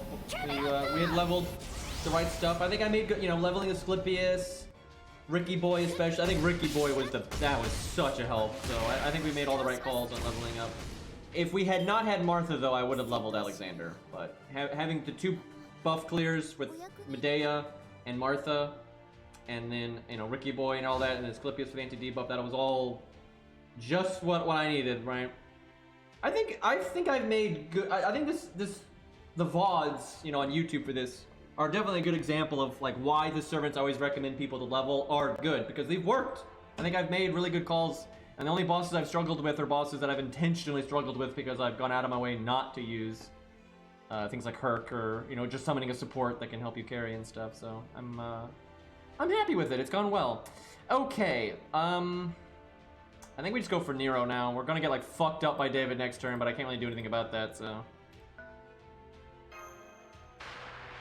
It's important that Nero ceases to be. She has a defense up gimmick, but I don't think that's gonna save her, and we have a defense ignore command code. It could be damage cut, in which case it would, we can tell though if you see the shield icon, can still see it, don't see it. So because we didn't see it there, it means it wasn't taking effect. So it is not damage cut, it is defensive. If it had been damage cut, it still would have showed the icon in that third attack. Even though I have 10 points left, though, Herc is out of actions and he can't finish her off here, but he's still got his skill guts, so we're not going to lose anything for her attacking us. Now, I could attack David, And I could then use evade so he doesn't necessarily kill me, but he'll probably end up removing the evade, and then he would kill me next turn. But then at least I would get to hit him. But I'd also make my buffs wear off more. Do I have my Mystic Code buffs? I don't know if you can check on this UI anywhere. I guess you click yourself? No. That's kind of lame. Clicking yourself should show your Mystic Code.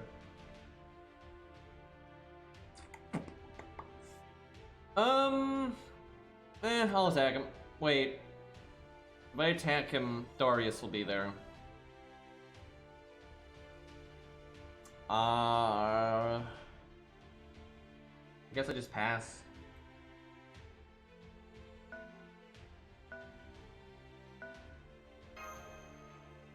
Hopefully David doesn't kill me and then I heal for the 2k.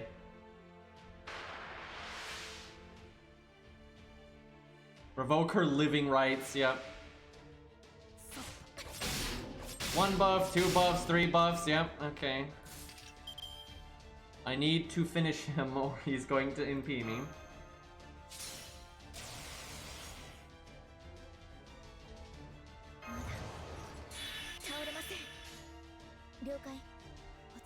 Come on, Mash.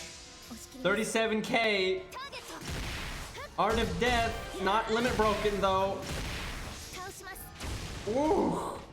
That was like 600 overkill. That was so close. Boy, that was within low high roll. So I really wish my Art of Death was limit broken, because then it would not have been within low high roll anymore, I don't think. Unless you load the lowest low on every single attack. That's nice when you kill defensively, you don't take the step forward, so I don't get off the heal space. Now she's doing good, man. She's fighting the good fight. That first health bar of hers got yeeted so quick, but she's hanging in there now. Wow. They procced the skill guts, but my skill guts is back. So she didn't even do anything there. She literally did nothing there.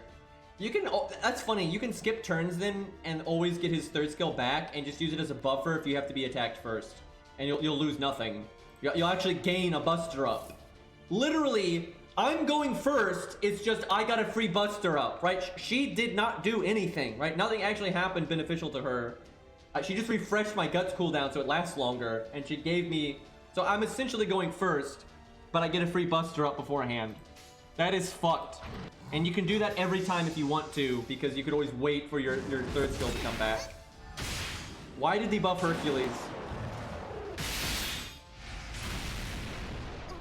3 universes ahead of you, yep. No beating Herc here, man. That is disgusting. 57 bond.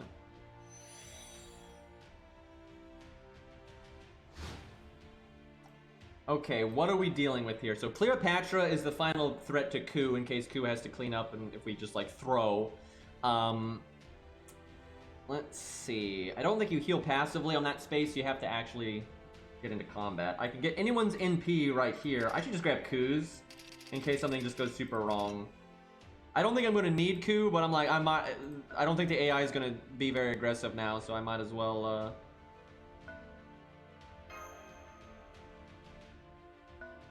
give it to him.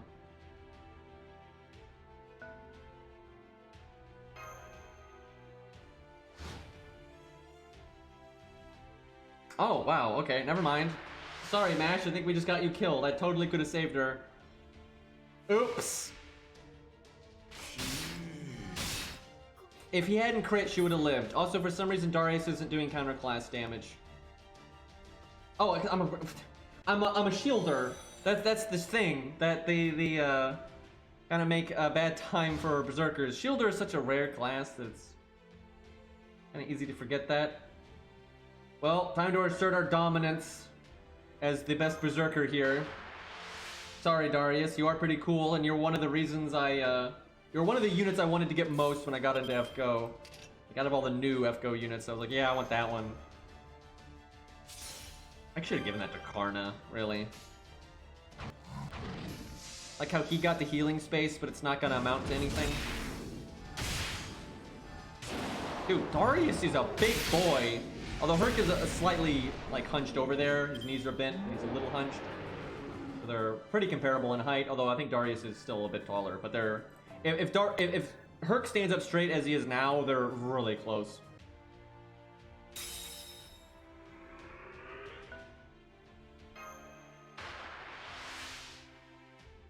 You know, Herc could NP somebody and then Buster extra one of the other ones and probably kill 2 in one go. I kind of want to try that.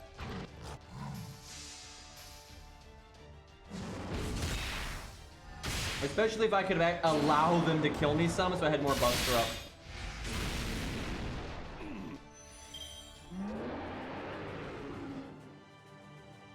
Dude, Darius in Extella Link is awesome. I love his attacks in that. He's like the whole reason to play that game. That game is like very shallow gameplay-wise and story-wise, honestly. But Darius is so cool in that game. I love his animations. If he gets an animation update, I hope they kind of pull from some of that.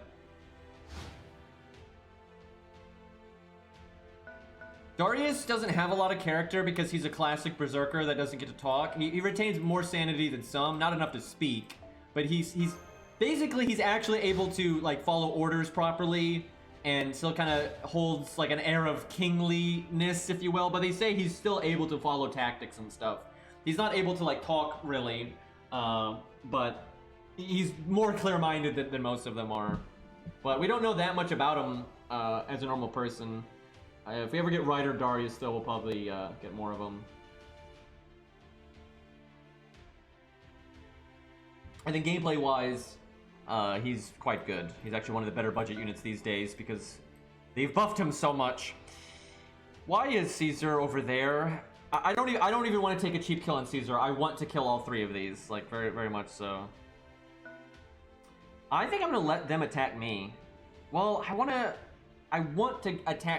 fight 2 of them.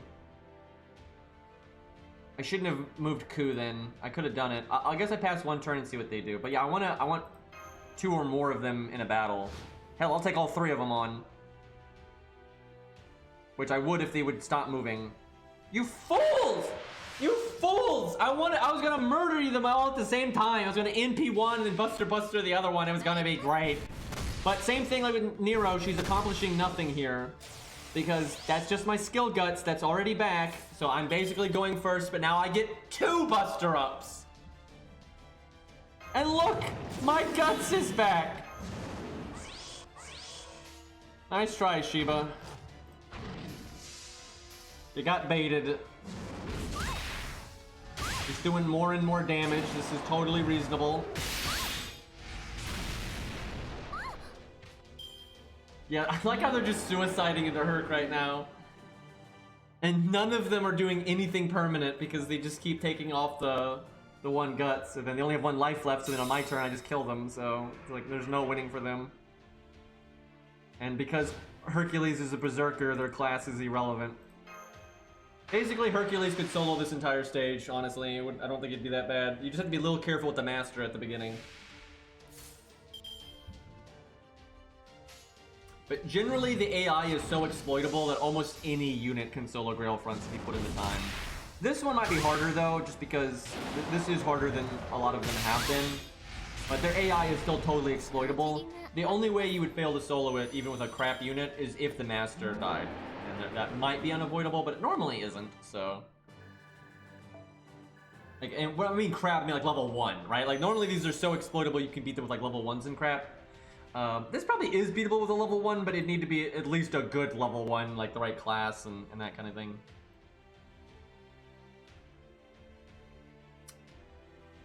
I wonder if I just stay here, she'll probably attack into me again.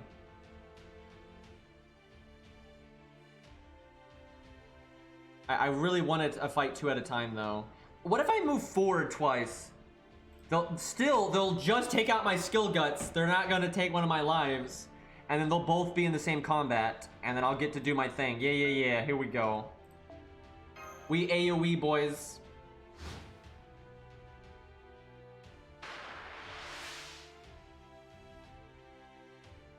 They'll get to attack twice, though, so I'll have to actually use a defensive here. Actually, we'll probably lose a life then because she has piercing vulnerability. Damn, that sucks. If I had waited, I could have done this and just waited a few turns. because then I could do skill guts again. But I am gonna lose one of my lives here. Because yeah, they get 2 turns. We're gonna fucking... Oh, man. No, yeah, no, I can target switch. I can target switch. That still works, because they retreat. You don't get to overkill them. We'll do that in case we get lucky. Wait, no, they're not gonna kill me. That's right, they retreat when you break their health bar. Yeah, well... They might even lose their second turn, I'm not sure. Well, if they don't, Luvia will get to attack, and I'll have evade. And if I lose evade here, I don't even care, so... They get to just attack again, though. Like, they get to just go again.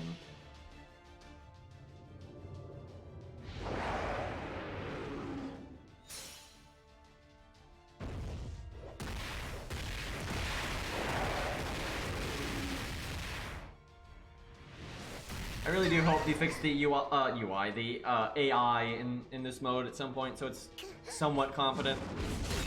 It's better now, I think, but not by much. It's more of the maps are better.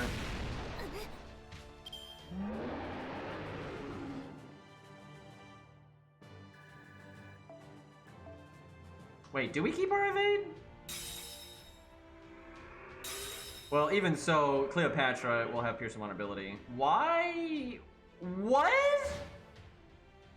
See, that's what I'm talking about. I can win right now. I have three actions, 30 points. I could have Hercules attack Caesar 3 times right now and win. Why would they do that? They could have attacked again, and they had Pierce and Vulnerability here. I got nothing. So I can't double kill this time. So if I'm trying to think. I could just back off. I'm not going to kill Caesar because I want to kill them all. If I back off, I could not lose a life. I mean, I should just kill Cleopatra, and then, because then my evade will wear off, and then Luvia will attack me, and I'll lose a life, and then I attack her, then I win. But I would lose a life, which would be annoying. But let's just win. It's fine. Otherwise, I would just back off and wait several turns, get my skill back, then go back in, and then LOL skill guts. But there's no need. Wait, am I gonna keep my evade? I don't think so, because it lingered through the other one. Maybe I am gonna. I guess I am gonna keep it. That's some bullshit. These poor bastards. I thought they changed that so that didn't work anymore, because that's how it used to be. But I thought they changed it, but maybe they didn't change it like I thought.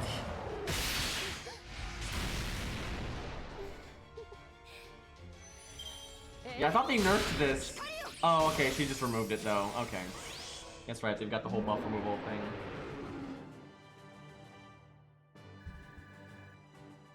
Look at all these gut stacks, though. Nah, it's not a bug. I think that's how it's supposed to be. I don't know if I agree that it should be that way, but it is what it is. We still though have our CE guts, and then our other guts is coming back, and so on and so forth.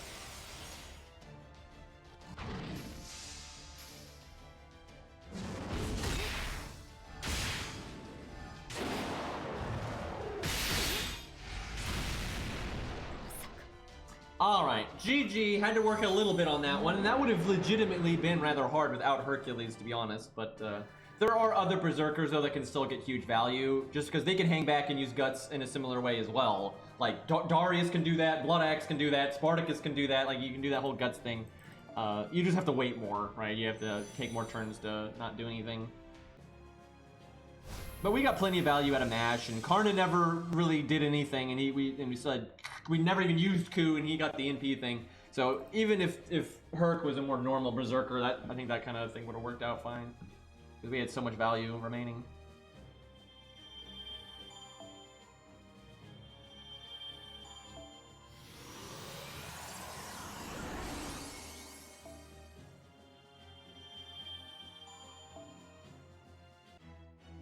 All right.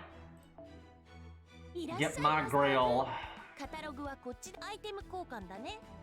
So we now have 20 Grails, and 5.5 is still available, and that will be 21. And Valentine's Day may give one. We don't know for sure. You know, major events, sometimes they do. Normally they do, but not all the time. But I suspect it'll give one. This seems like a bigger Valentine's Day event than what they've done. Probably since, like, I guess Awawa was like a proper one. Or no, Semiramis. I guess Semiramis' Valentine's Day was a big one. We don't know who's getting all the Grails yet. We'll see. A lot of stuff's on the table. But we have so many Grails, we can Grail a lot of stuff. But, yeah, we'll probably have like 22 Grails or whatever in no time. Man, see, that's what Wadim wanted at the end there. This feels bad, dude. Maybe we'll get summonable Wadim someday. Yeah, I like Caenis in that picture. It's pretty funny.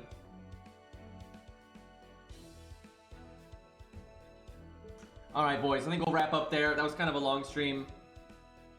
That feels good. We got 5.2, if you will, over with, and got the Grail front over with, so we're all ready to go for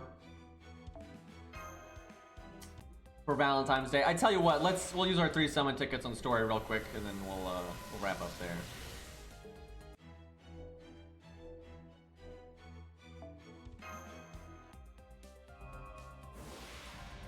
I really enjoyed 5-2, man. I loved fighting all those major bosses again. That was great.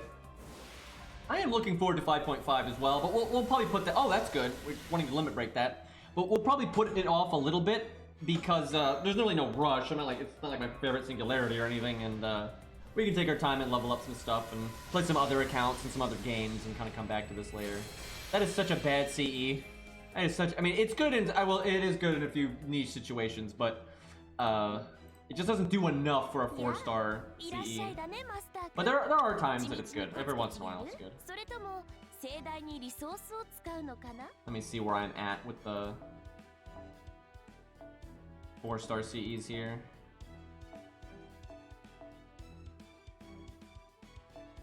Okay, we're not even close to limit breaking this, unfortunately. I'll keep one other copy until I can limit break it, because sometimes it's good to use 2 of it.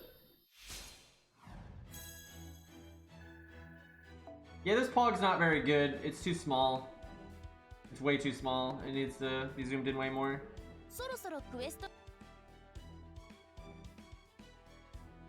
Alright, there we go, lads. Let's raid somebody real quick. I guess tomorrow we'll have the Valentine's Day event and we'll have the Genshin Impact update, so I'll try to do both of those. We will raid... Oh, the Phantom guy. There we go. Not a lot of people playing FGO right now, but Phantom Champion is ready to go. Alright, well, I'll hopefully see you guys tomorrow. Thanks for hanging out, and later!